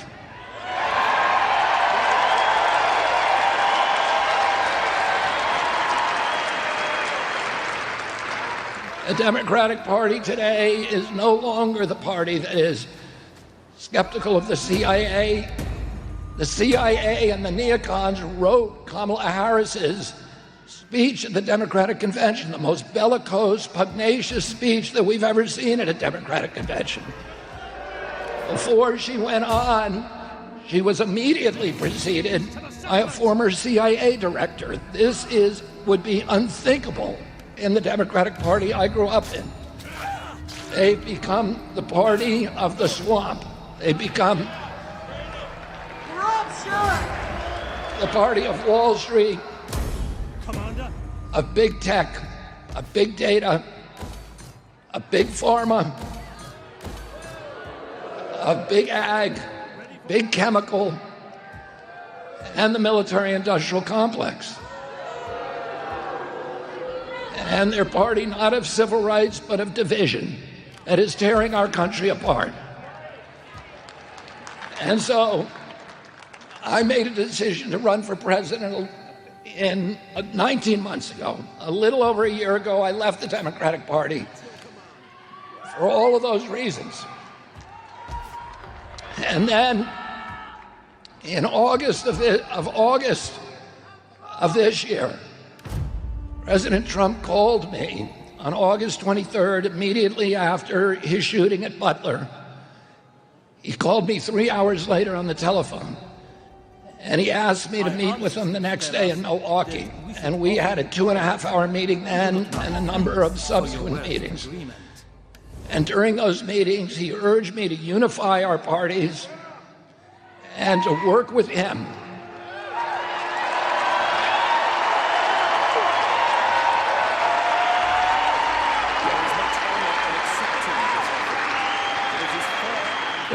To reclaim the values that Robert Kennedy stood for, that John Kennedy stood for.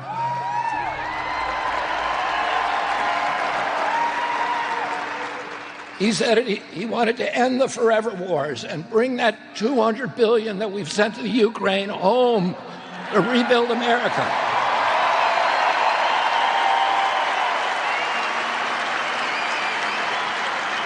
He told me that he wanted to end the censorship and end the surveillance and the propaganda. And that he wanted to put an end to the weaponization of law enforcement agencies against the American political system. And that he wanted to end this corrupt merger of state and corporate power that has turned our regulatory agencies predatory against the American public.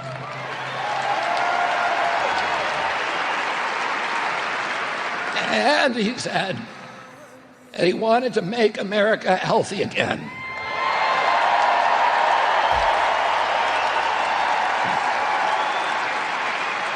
And end the chronic disease epidemic that is destroying our children. And that is an existential threat to our nation. When my uncle was president and I was a 10-year-old boy, the rate of chronic disease in this country was 6%. Today, it's 60%. When my uncle was president, we spent zero on chronic disease in this country. There were no drugs to treat it. Today, we spend $4.3 trillion. $4.3 trillion, that's 5 times our military budget. It's the largest cost to our nation, and it is bankrupting us. And it is destroying us morally. Because we are betraying our children by letting these industries poison them.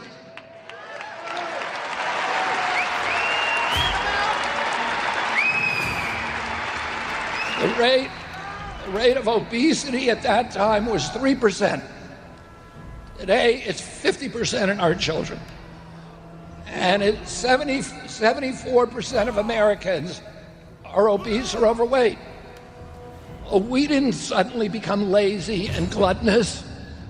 We are being mass poisoned by corrupt industry.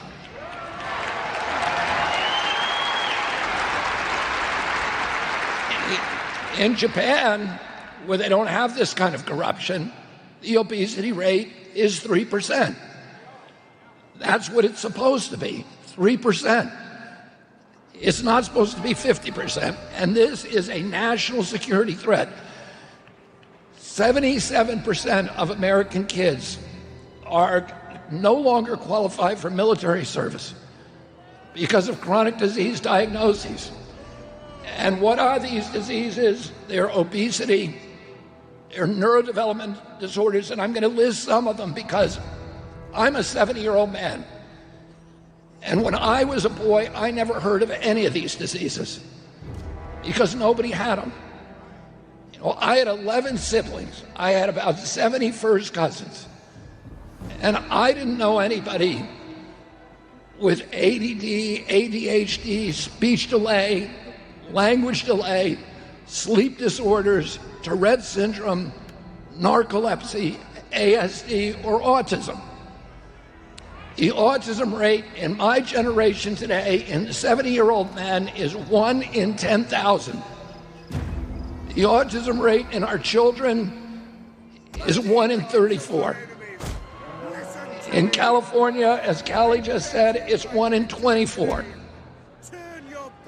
And the rate in boys is much higher. We also saw this explosion of autoimmune diseases like rheumatoid arthritis and Crohn's disease and lupus and juvenile diabetes, all of these exotic diseases that we never heard of as a kid. The diabetes rate when I was a kid was effectively 0. A typical pediatrician, when I was a young boy, would see 1 case of diabetes in his lifetime, in his career, a 40 or 50-year career.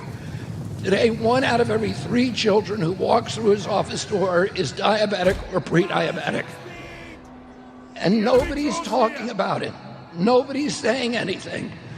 Nobody is recognizing that we are being mass poisoned by big pharma and big food.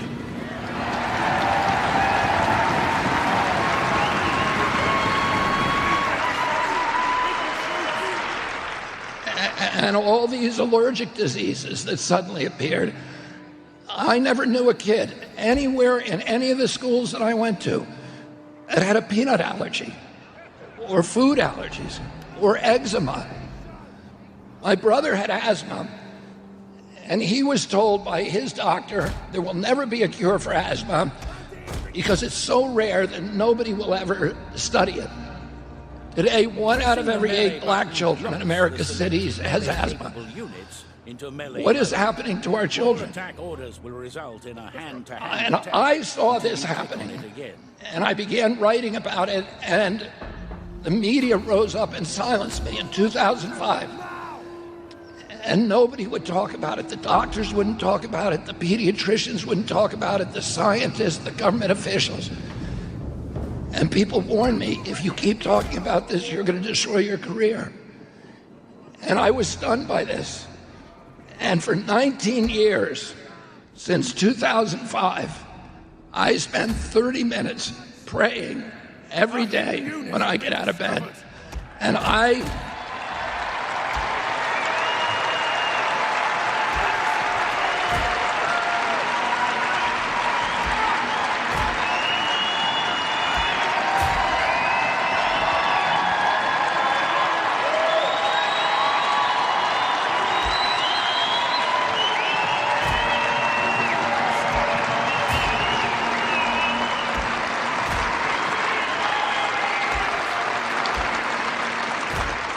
my prayer is this. I ask God for 19 years to put me in a position where I could end the chronic disease epidemic and bring health back to our children.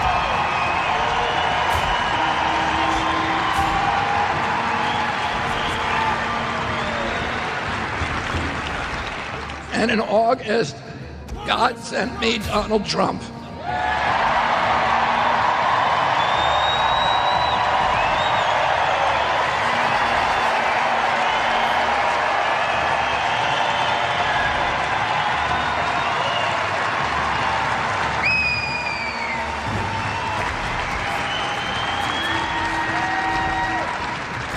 Now, we're 5 days out from an election, and it's an election that we are certain to win. if every vote is counted, if all the votes are counted, we're going to win this election.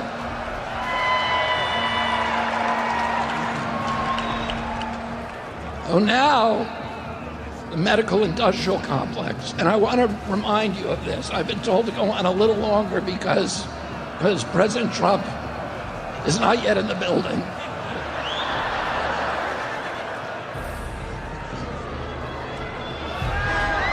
You know,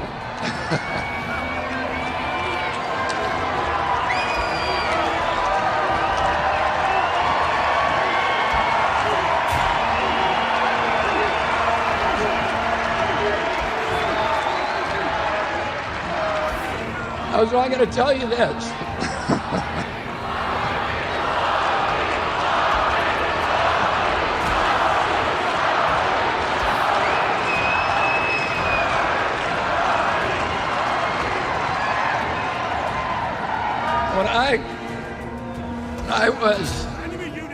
When I was 7 years old, I went to the inauguration of my uncle as president in Washington, D.C. And 3 days before that, President Eisenhower, the outgoing president, made what today we have to regard as the most important speech in American history.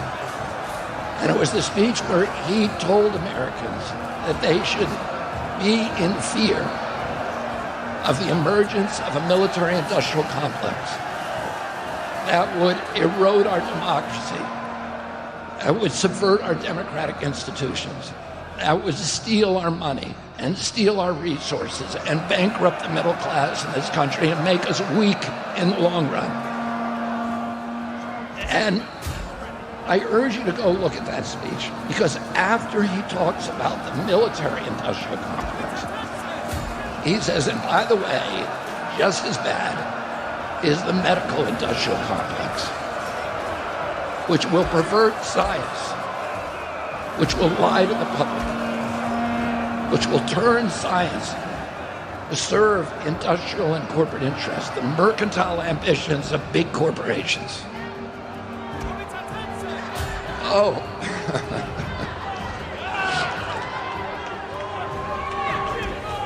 Oh. As soon as Donald Trump started talking about giving me the power, he asked me to do three things. He asked me to root out the corruption.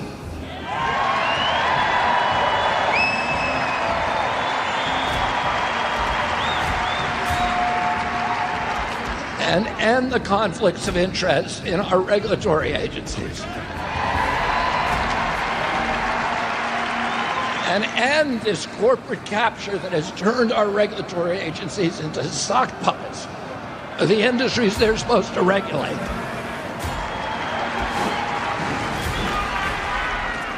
And he asked me to restore the tradition of gold standard, empirically based, evidence-based science and medicine in our regulatory agencies.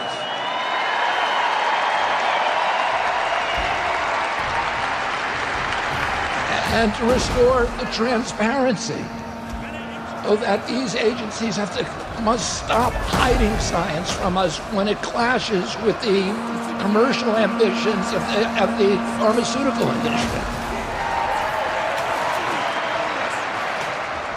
And he doesn't want me to take vaccines away from people. If you want to take a vaccine, you ought to be able to take it. We believe in free choice in this country.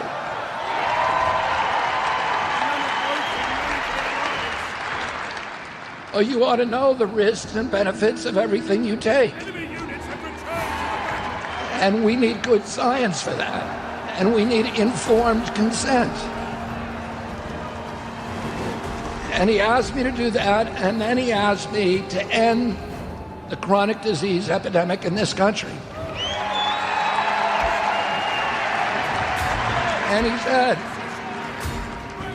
And he said, I want to see results, measurable results, in the diminishment of chronic disease within 2 years. And I said, Mr. President, I will do that.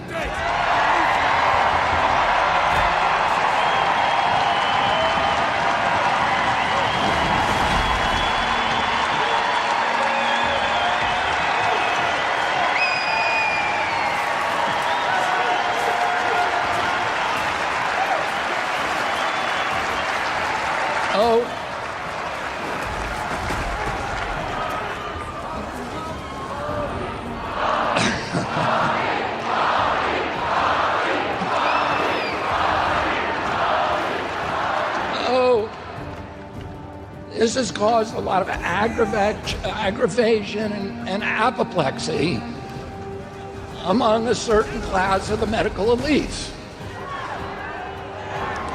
And today, the Washington Post and NBC and the New York Times and the Wall Street Journal all did articles talking about what a catastrophe it's going to be if I get anywhere near the medical establishment.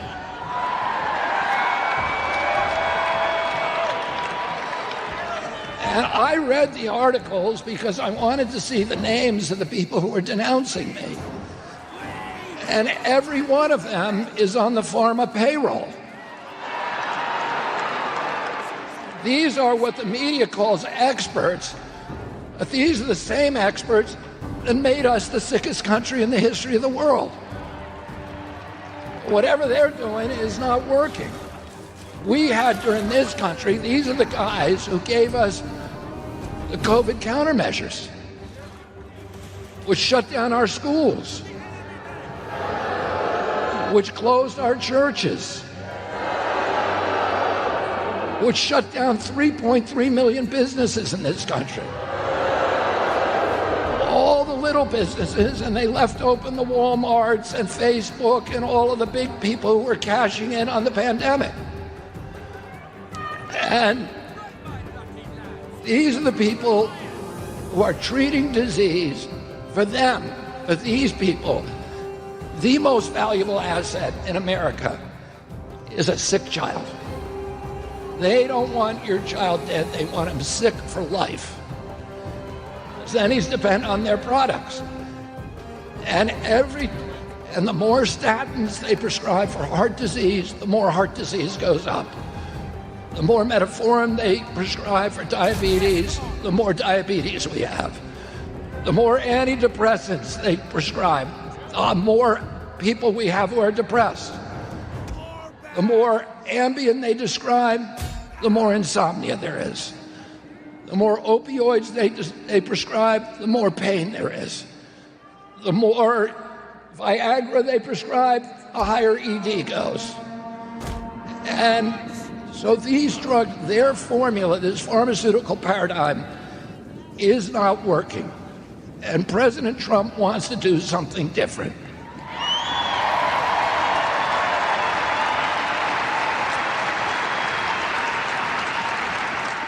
And somebody called me, one of the anchors of ABC today, and I had an off-the-record discussion with him.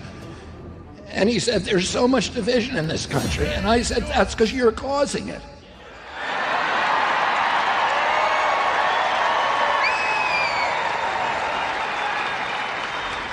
My nephew, who's traveled with me for 19 months, he's my wife Cheryl's nephew.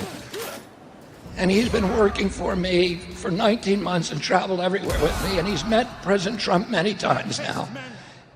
And he said to me today, he said, everybody who's met President Trump loves President Trump. He said, you can't help but love him. So why does half of America hate him? Ready for battle. They haven't met him, and the media is telling them to hate him. And I said this. I said, you're demonizing him, you're vilifying him, you're calling us garbage, you're calling him Hitler, you're calling him a fascist. And of course people are going to hate him. And I said, and by the way, you're writing all these articles condemning me coming into Washington, dismantling the pharmaceutical paradigm. Where are you getting your salary? From pharma. And he said, we tell both sides of the story. And I said, no, you don't. And he said, well, President Trump is saying radical things. I said, like what? He said he's going to pull CBS's license.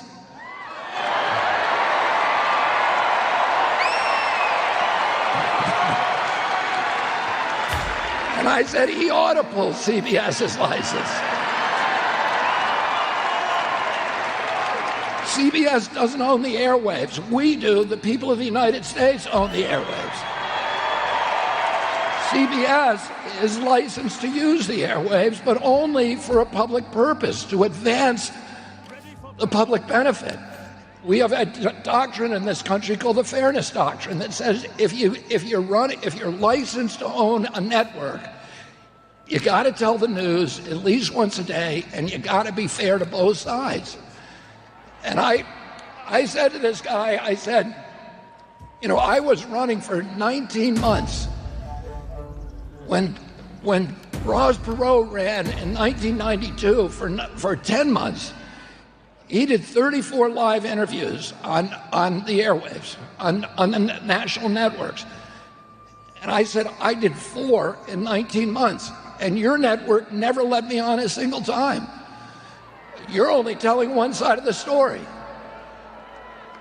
And the only thing you'll report about Donald Trump is propaganda to make people despise him. And, you know, one of the things I'm going to advise Donald Trump to do in order to correct the chronic disease epidemic is to ban pharmaceutical advertising on TV.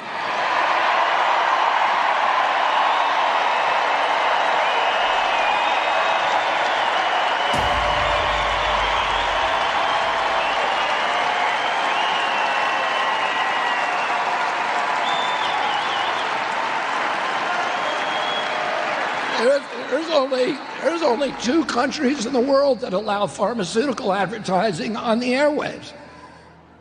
One of them is New Zealand and the other is us. And we have the highest disease rate, and we buy more drugs, and they're more expensive than anywhere in the world. Italy spends about 1/6 that we spend on healthcare, and Italians live 7 years longer. So whatever they're doing does not work. And don't you want a president who is going to fix this country? Don't you want a president who's going to end the addiction to foreign wars? And don't you want a president who's going to end the censorship and surveillance and return freedom of speech to our country?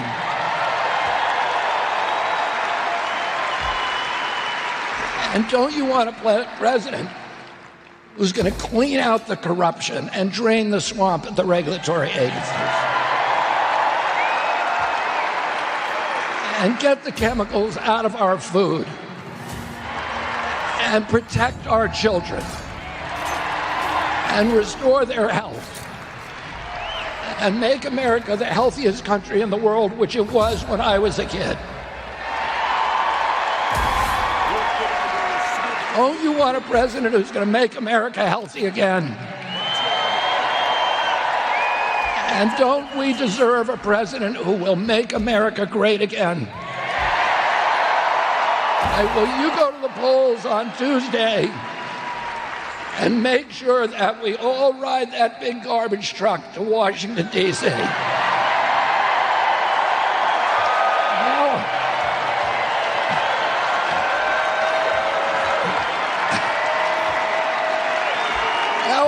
Bring on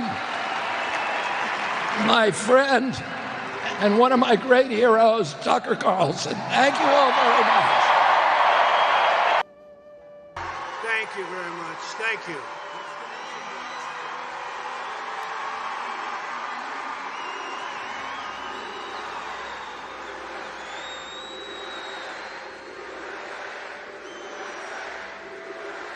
Thank you very much, everybody. And I have to begin by saying 250 million Americans are not garbage.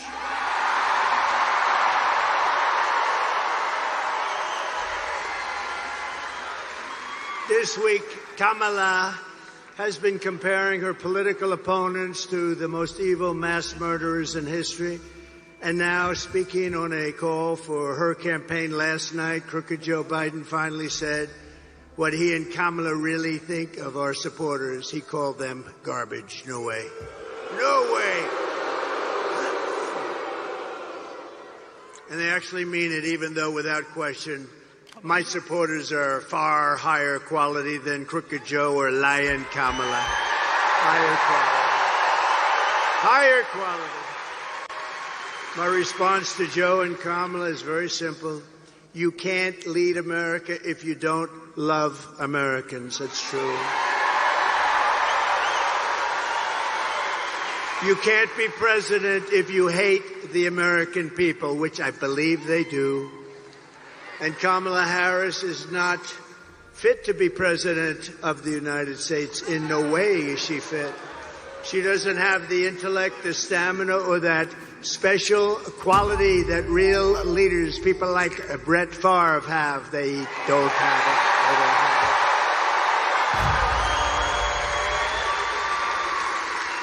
They don't have what he's got. Few people do, to be honest with you. Joe Biden's comments were the direct result of Kamala's decision to portray everyone who isn't voting for her, which is a lot of people, as evil and subhuman. And we know it's really what they believe, because look at how they've treated you. They treat you like garbage. They treat our whole country like garbage, with open borders, with all of the horrible things they've done to hurt our country, inflation that should have never happened, allowing Russia to go into Ukraine October 7th, and Israel. All of these things would have never happened if you had a different president.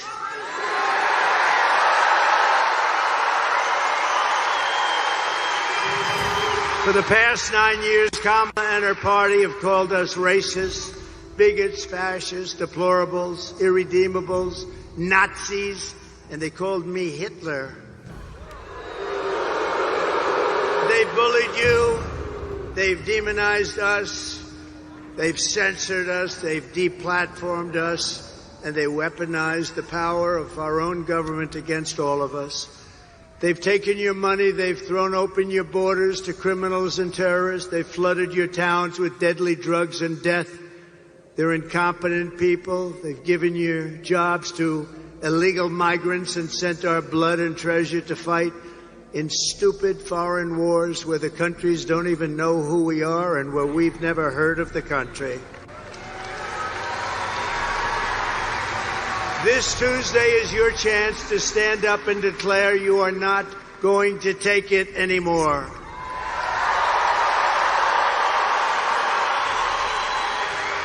Six days from now, we can turn the page forever on this failed and corrupt administration. It's a corrupt administration, you do know that. We can declare once and for all that we are done with their hatred. We're done with their hysteria. We're done with their hoaxing, lying, cheating, scheming, plundering, and stealing. Oh, they steal. They steal. We're not going to let them divide and destroy America any longer.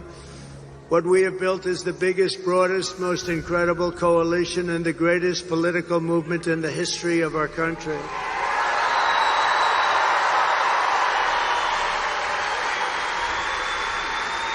It's made up of hardworking men and women who make this country run, who really built this country. Originally, we have brought together veterans and union members, soldiers and steel workers, farmers and auto workers, and patriotic moms and dads of every race, religion, color, and creed. We're welcoming historic numbers of African Americans, Hispanic Americans, Asian Americans, and Arab Americans. And we're uniting Christians and Jews, Catholics and evangelicals, Muslims and Mormons, and everyone who simply wants to do one thing: make America great again.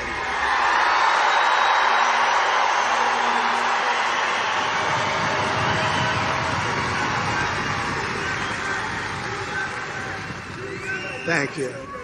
Our campaign has been endorsed by the 400,000 members of the Fraternal Order of Police and every single police group all around our country.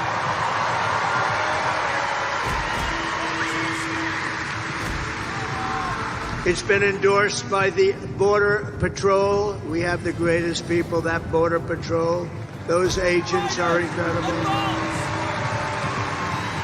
They've given me the strongest endorsement you've ever heard. The greatest president ever, they said.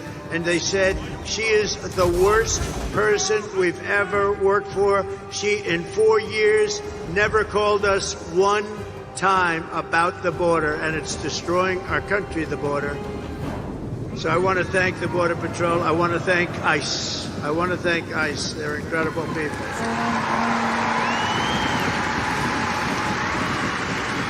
We've been supported by the rank and file membership of the Teamsters, 62%. Think of that. By our beautiful and very brilliant Elon Musk. Do we love Elon?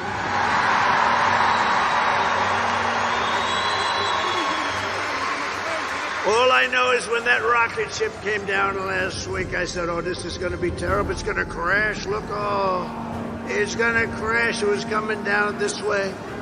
And then those jets kicked in. The fire was pouring all over the place. I said, what's going on? And all of a sudden it started to be perfect, straight, drop down. Then those arms grabbed it like you grabbed your little baby, grabbed it.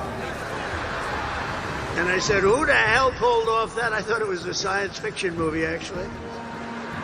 I called up Elon. I said, Elon, was that you? He said, that was me. I said, that's why we love you, Elon. I said, can Russia do that? No, they can't. Can China do that? Nope, they can't. Can the U.S. do it other than you? No, they can't. I said, well, special guy, right? Special guy. Special guy.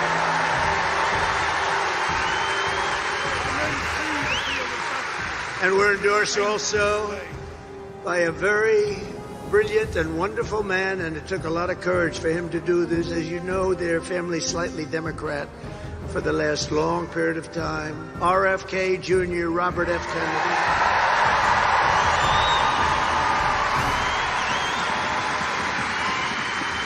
And he's going to be with us, and he's going to make sure our food is safe, our people are safe, our women are safe.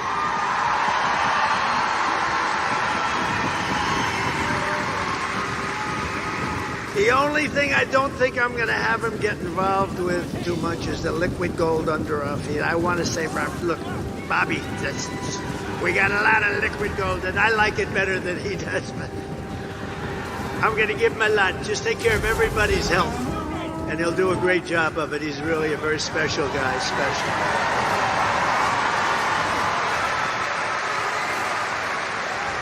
And Tulsi Gabbard, respected by everybody, she just signed on an endorsement and became a Republican. She just became a Republican. And another one is Buzz Aldrin. Now, I didn't realize this. I had respect for him for many years. Great astronaut, great person, highly respected. And I said, you know, he'd be good, but what's the big deal with Buzz? I said, sir, he just endorsed you, and he's never done that before. Wow. I said, listen, I want to mention his name. And I want to give a special thanks to a man that you may not have heard of, Brett Favre, because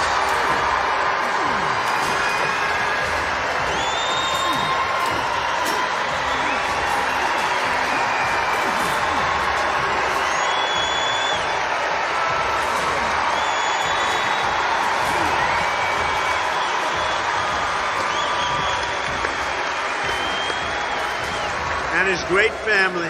What a beautiful boy, what a beautiful family. But this is a special guy. Man, does he have a hand, you know? This guy shook my hand. His fingers are like sausages. No wonder he can throw the ball so hard. There was nobody like him, really. I've watched him throw those 500-yard games like it was nothing. He was flinging it. He didn't throw it, he flung it, right? Thank you, Brett. What a great honor. What a great champion. What a great champion. And what a beautiful boy and family. Incredible wife. Thank you, darling, very much. Great honor to have you. Thank you, Brett. And I came in, I went on to play, and I'm watching, and I heard him get applause. And I'm a little upset because I think he got bigger applause than me, and I'm not happy. He got bigger than me. Thank you, Brett. Thank you, everybody. Isn't it an honor to have him? It's unbelievable.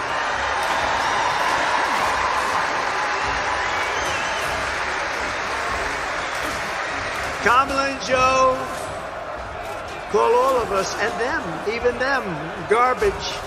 I call you the heart and soul of America. You are the heart and soul. You built our country. You know, you built our country. You built it. Far more than they built it, I can tell you that. You built it. And by the way, I want to thank all of our incredible sanitation workers all across America.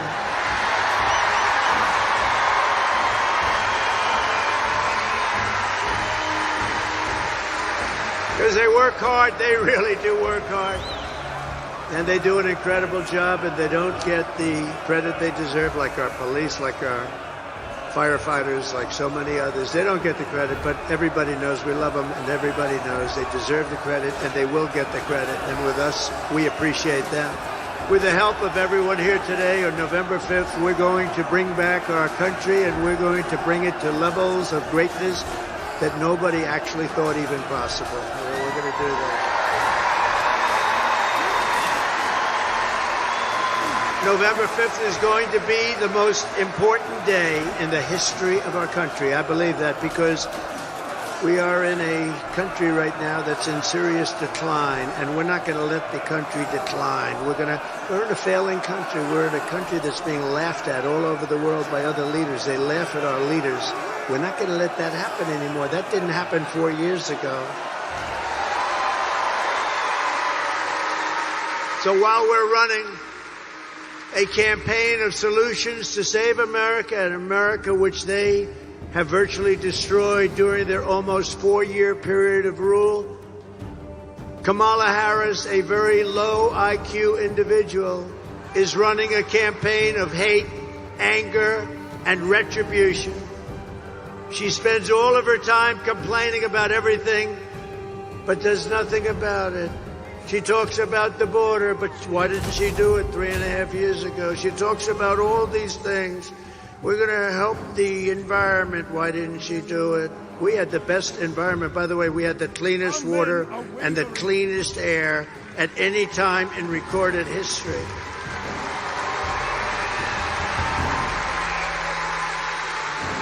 She talks about what she's going to do about inflation, which has destroyed our senior citizens and our middle class, what they've done. You know, I had no inflation, and we had the best economy in history. That's a nice combination. But she did nothing about it, or what she's going to get.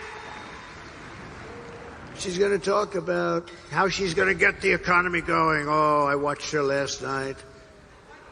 I watched her. Oh, I'm going to get. She didn't say anything. She said, I'm going to get the economy, but she didn't say how. I said how.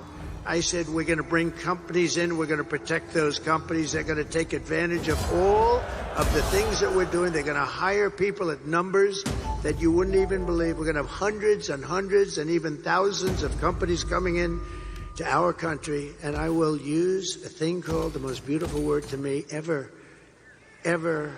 Not quite, well, let me say this. How about third? Let's put religion number 1 and love number 2. And then we'll put the word tariff number 3. Tariff. They're going to have to pay us to come in and use our wealth and take our jobs and do what they've done. But nobody ever did that except me. China paid us hundreds of billions of dollars. They weren't happy, but I still got along with them very well. And then COVID came, and I wasn't happy. That was a bridge too far. But we had the greatest economy in the history of our country. We took in hundreds of billions of dollars from China and others. And we were just getting started.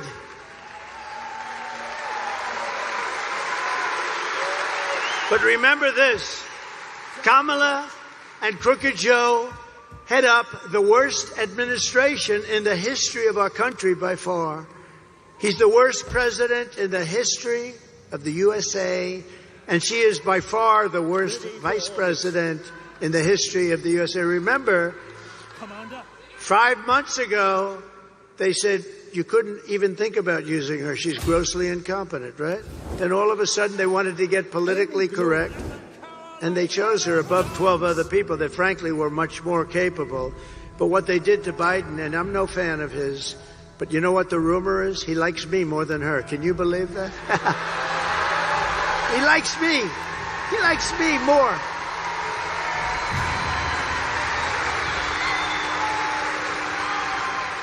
But their administration makes Jimmy Carter's administration look absolutely brilliant.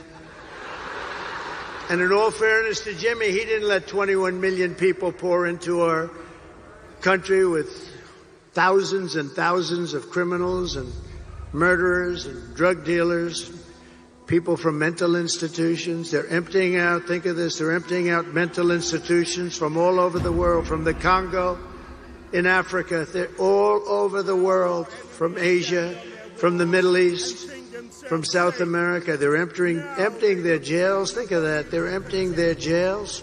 They're emptying their mental institutions and insane asylums into the United States of America, and these two stupid people allow it to happen. 13,000 plus murderers, many of them committed more than one murder, and they're walking around in our country free and clear to kill again, and they will. They'll kill many times.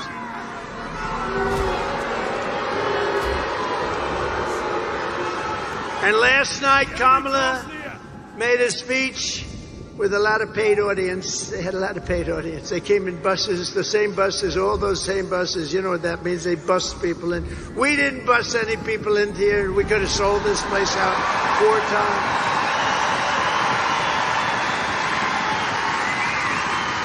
No, they come in, they bus them from someplace, they pay them or something. They bus them in with every bus, beautiful bus company, I will say. They did a nice job, bus after bus. And then they leave. They leave before she finishes. But listen, the worst was 4 nights ago. They got Beyonce. Beyonce. They got Beyonce. They said, ladies and gentlemen, they said Beyonce is coming to sing, and she came, but she didn't sing. And then Kamala came on as Beyonce was leaving without singing even one song, and they booed the hell out of both of them.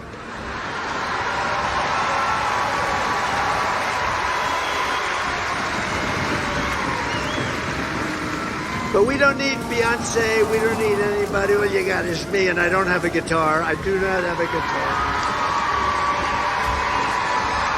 But if you look outside, you could have sold this big arena out 4 times. And at Madison Square Garden the other night, you could have sold that great, incredible, look, Madison Square Garden, MSG, the greatest, I think the greatest, right? It's got to be. It's Mecca for the great championships. In the history of Madison Square Garden, they told me, Jim Dolan, everybody, that fantastic, the job they did for us Sunday night. They said, you could have sold this thing 10 times. We've never seen. In all of those years, they had crowds of people, and I don't mean lines, I mean massive groups of people, all the way back down to the Hudson River. We could have sold it out 10 times. And that's just based on what we're saying. But she spoke last night, and it was boring as hell, but I have an obligation to watch it, you know, because she's our competition. We have to win. We can't take it. They would destroy this country. If they won this thing, they would destroy. You'd have 300 million people coming through, not just 21. Can you imagine? Open borders policy for the entire world, for every criminal in the world. But she talked last night, and all she talked about was Donald Trump. Hey everyone, tonight I will speak about Donald Trump. Donald Trump, Donald Trump, Donald Trump, Donald Trump, Donald Trump, Donald Trump, Donald Trump, Donald Trump, Donald Trump, Donald Trump, Donald Trump, Donald Trump, Donald Trump, Donald Trump, Donald Trump, Donald Trump, Trump.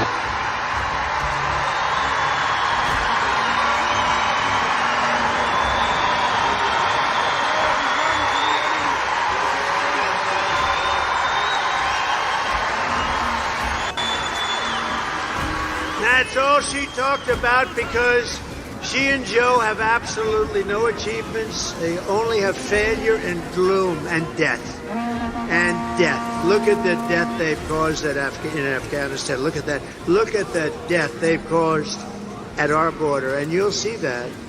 You'll see that what they've done, they've been so bad. We have to get them the hell out fast. She suffers from a very serious disease known as Trump derangement syndrome. But many Democrats do. And you know why they do? Because we're winning. We're winning. We are winning.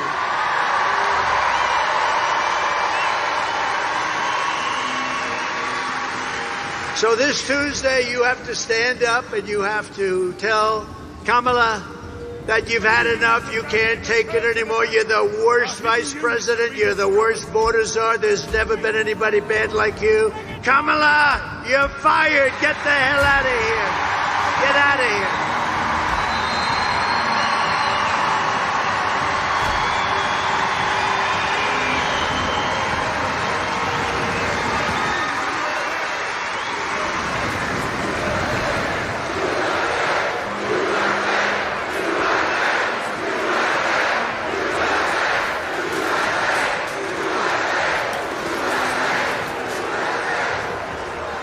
Thank you very much. So this outfit, you know, is when he called us all garbage.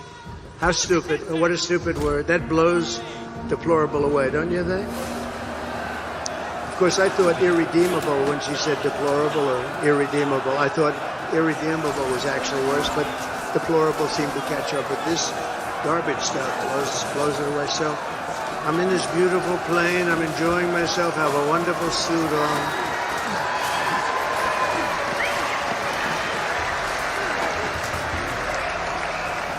And one of my people came in and said, "Sir, you know, the word garbage is the hottest thing right now out there. The hottest thing out there. Sir, would you like to drive a garbage truck?"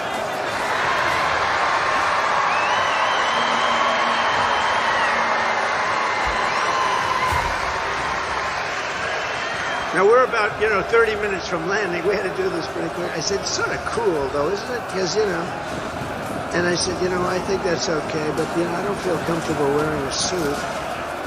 And they pulled up this garbage truck. I don't know how the hell they did it so fast. I have very capable people. They put a big sign on the truck. Did you see it? I think they showed it. Yeah.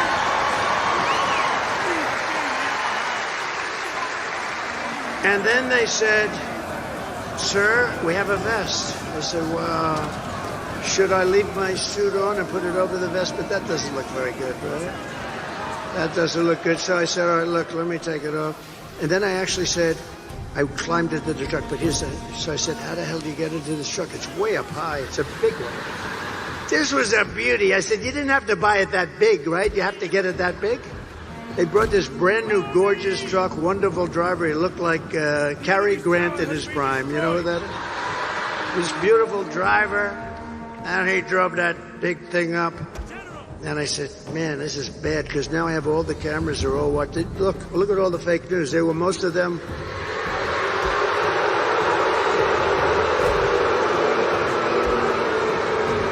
No, most of them. Many of them were there, and I'm saying, oh, boy. One little mistake with these guys and your political career's over. You can't even... So I said, man, if I don't get up there, this is going to be very embarrassing. These stupid people, they'll say, he's cognitively and physically impaired. And I can't do that when I'm alongside of this great athlete. I got to get up to that. So the first stair is like up here. I'm saying, shit.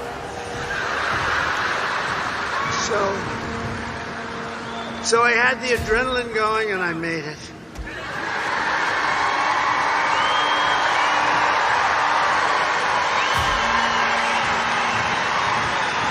I made it. And then I gave a little news conference from the front of the, they asked their wise guy questions and everything. And then we drove about 2 feet. I got out, got in the plane. And then I got in the car and I'm driving over here and I have this still on. And I come into the arena and I say, where's my jacket? I want to get out of this stage. And they said, it would be unbelievable if you could wear it on stage. I said,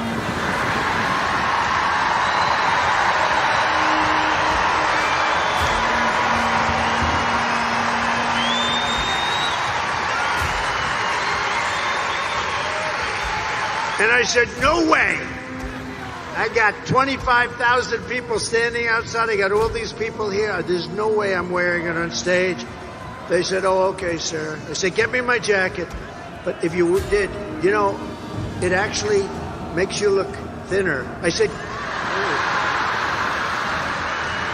and they got me. I said, I want to wear it on stage. When they said I looked thinner, I said, in that case, I'll wear it on stage.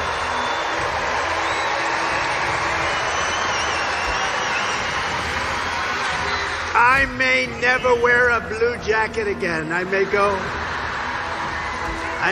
in this. I said that was the word, that was the key. Sir, you look thinner. So anyway, so we had a little fun about a very serious subject. We had a little fun about a time where our country is not having a lot of fun because we're not doing well as a country, but we're going to be doing well very shortly, I promise you that.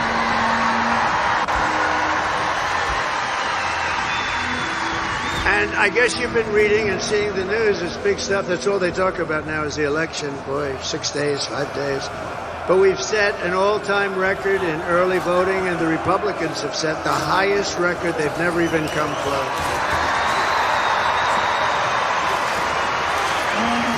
And for you that want to know, tomorrow is the last day for you right here.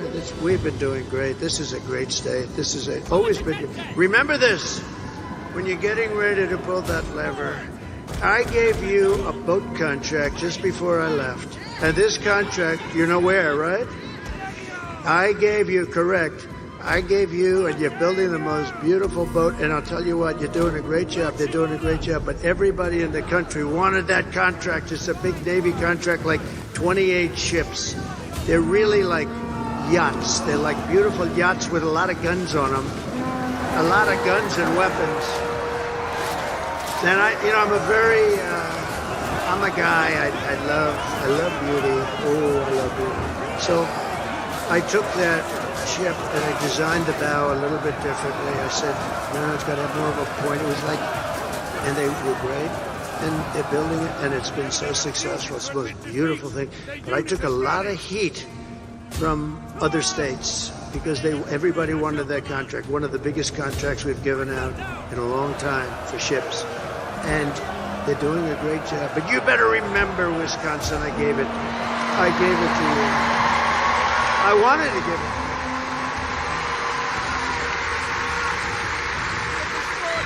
No, I'm a very visual person. You know, I'm very visual.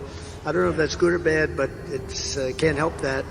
And I sort of wanted to redesign it a little bit, and we did, and they were great. They said, well, that's good. And then they looked, they said, you're right, this does look better. It's gorgeous, it's really good. So tomorrow is the last day to request a mail-in ballot, and you still have a few more days to do early in-person voting, but the main thing is to get everyone out and vote, vote, vote. We're going to vote, vote, vote.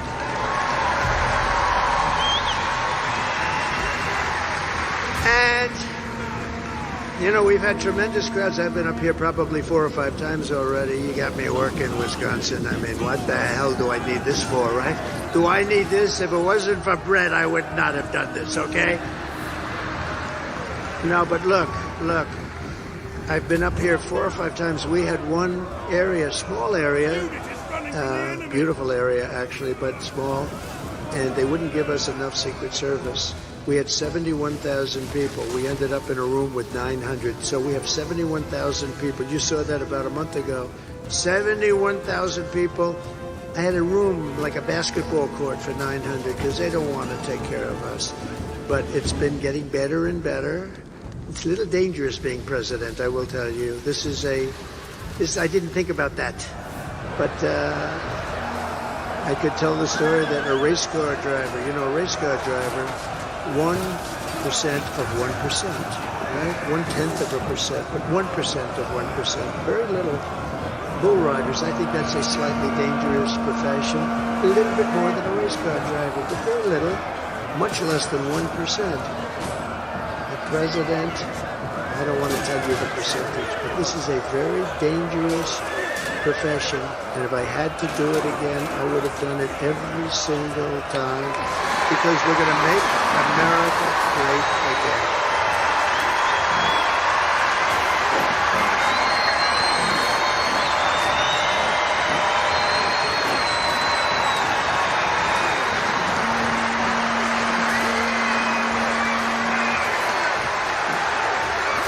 And if we win Wisconsin, I don't know if you know, it's very important, a very political state, actually. But if we win Wisconsin, we win the whole thing. We're going to win the whole thing.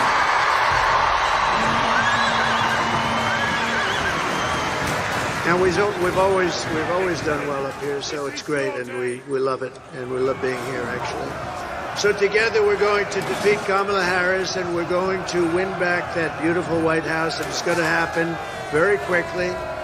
And if you think of it, Kamala Harris cast the deciding votes that launched the worst inflation in the history of our country. She cost the typical American family over $30,000 in higher prices, and now Kamala wants to raise the typical family's taxes by $3,000 a year. Congratulations. But if I win, we will rapidly defeat inflation, and I will make America affordable again. We're going to make it affordable. We got to bring those costs down. They call it groceries. Bacon, lettuce, tomato, everything is so much higher than it ever was, and we're going to bring that down, and we're going to do it very simply. We're going to drill, baby, drill. We're going to bring the energy down, and everything's going to come down. I will massively cut taxes for workers and small businesses all over the country, and we're going to have something that really has turned out to be quite good. You know, in Nevada we're winning, in Arizona we're winning by a lot. We just got I won't tell you which ones, but in certain states they've already pulled their advertising because they don't want to waste it. They were so far ahead. We're so far ahead.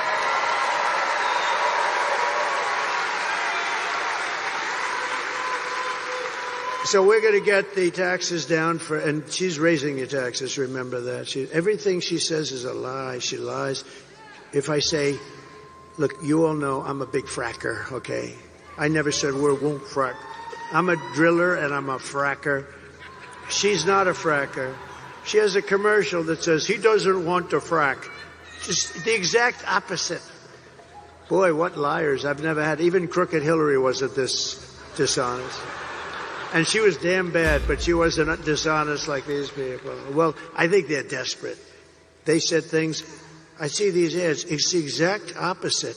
It's like her policies used to be before she changed them.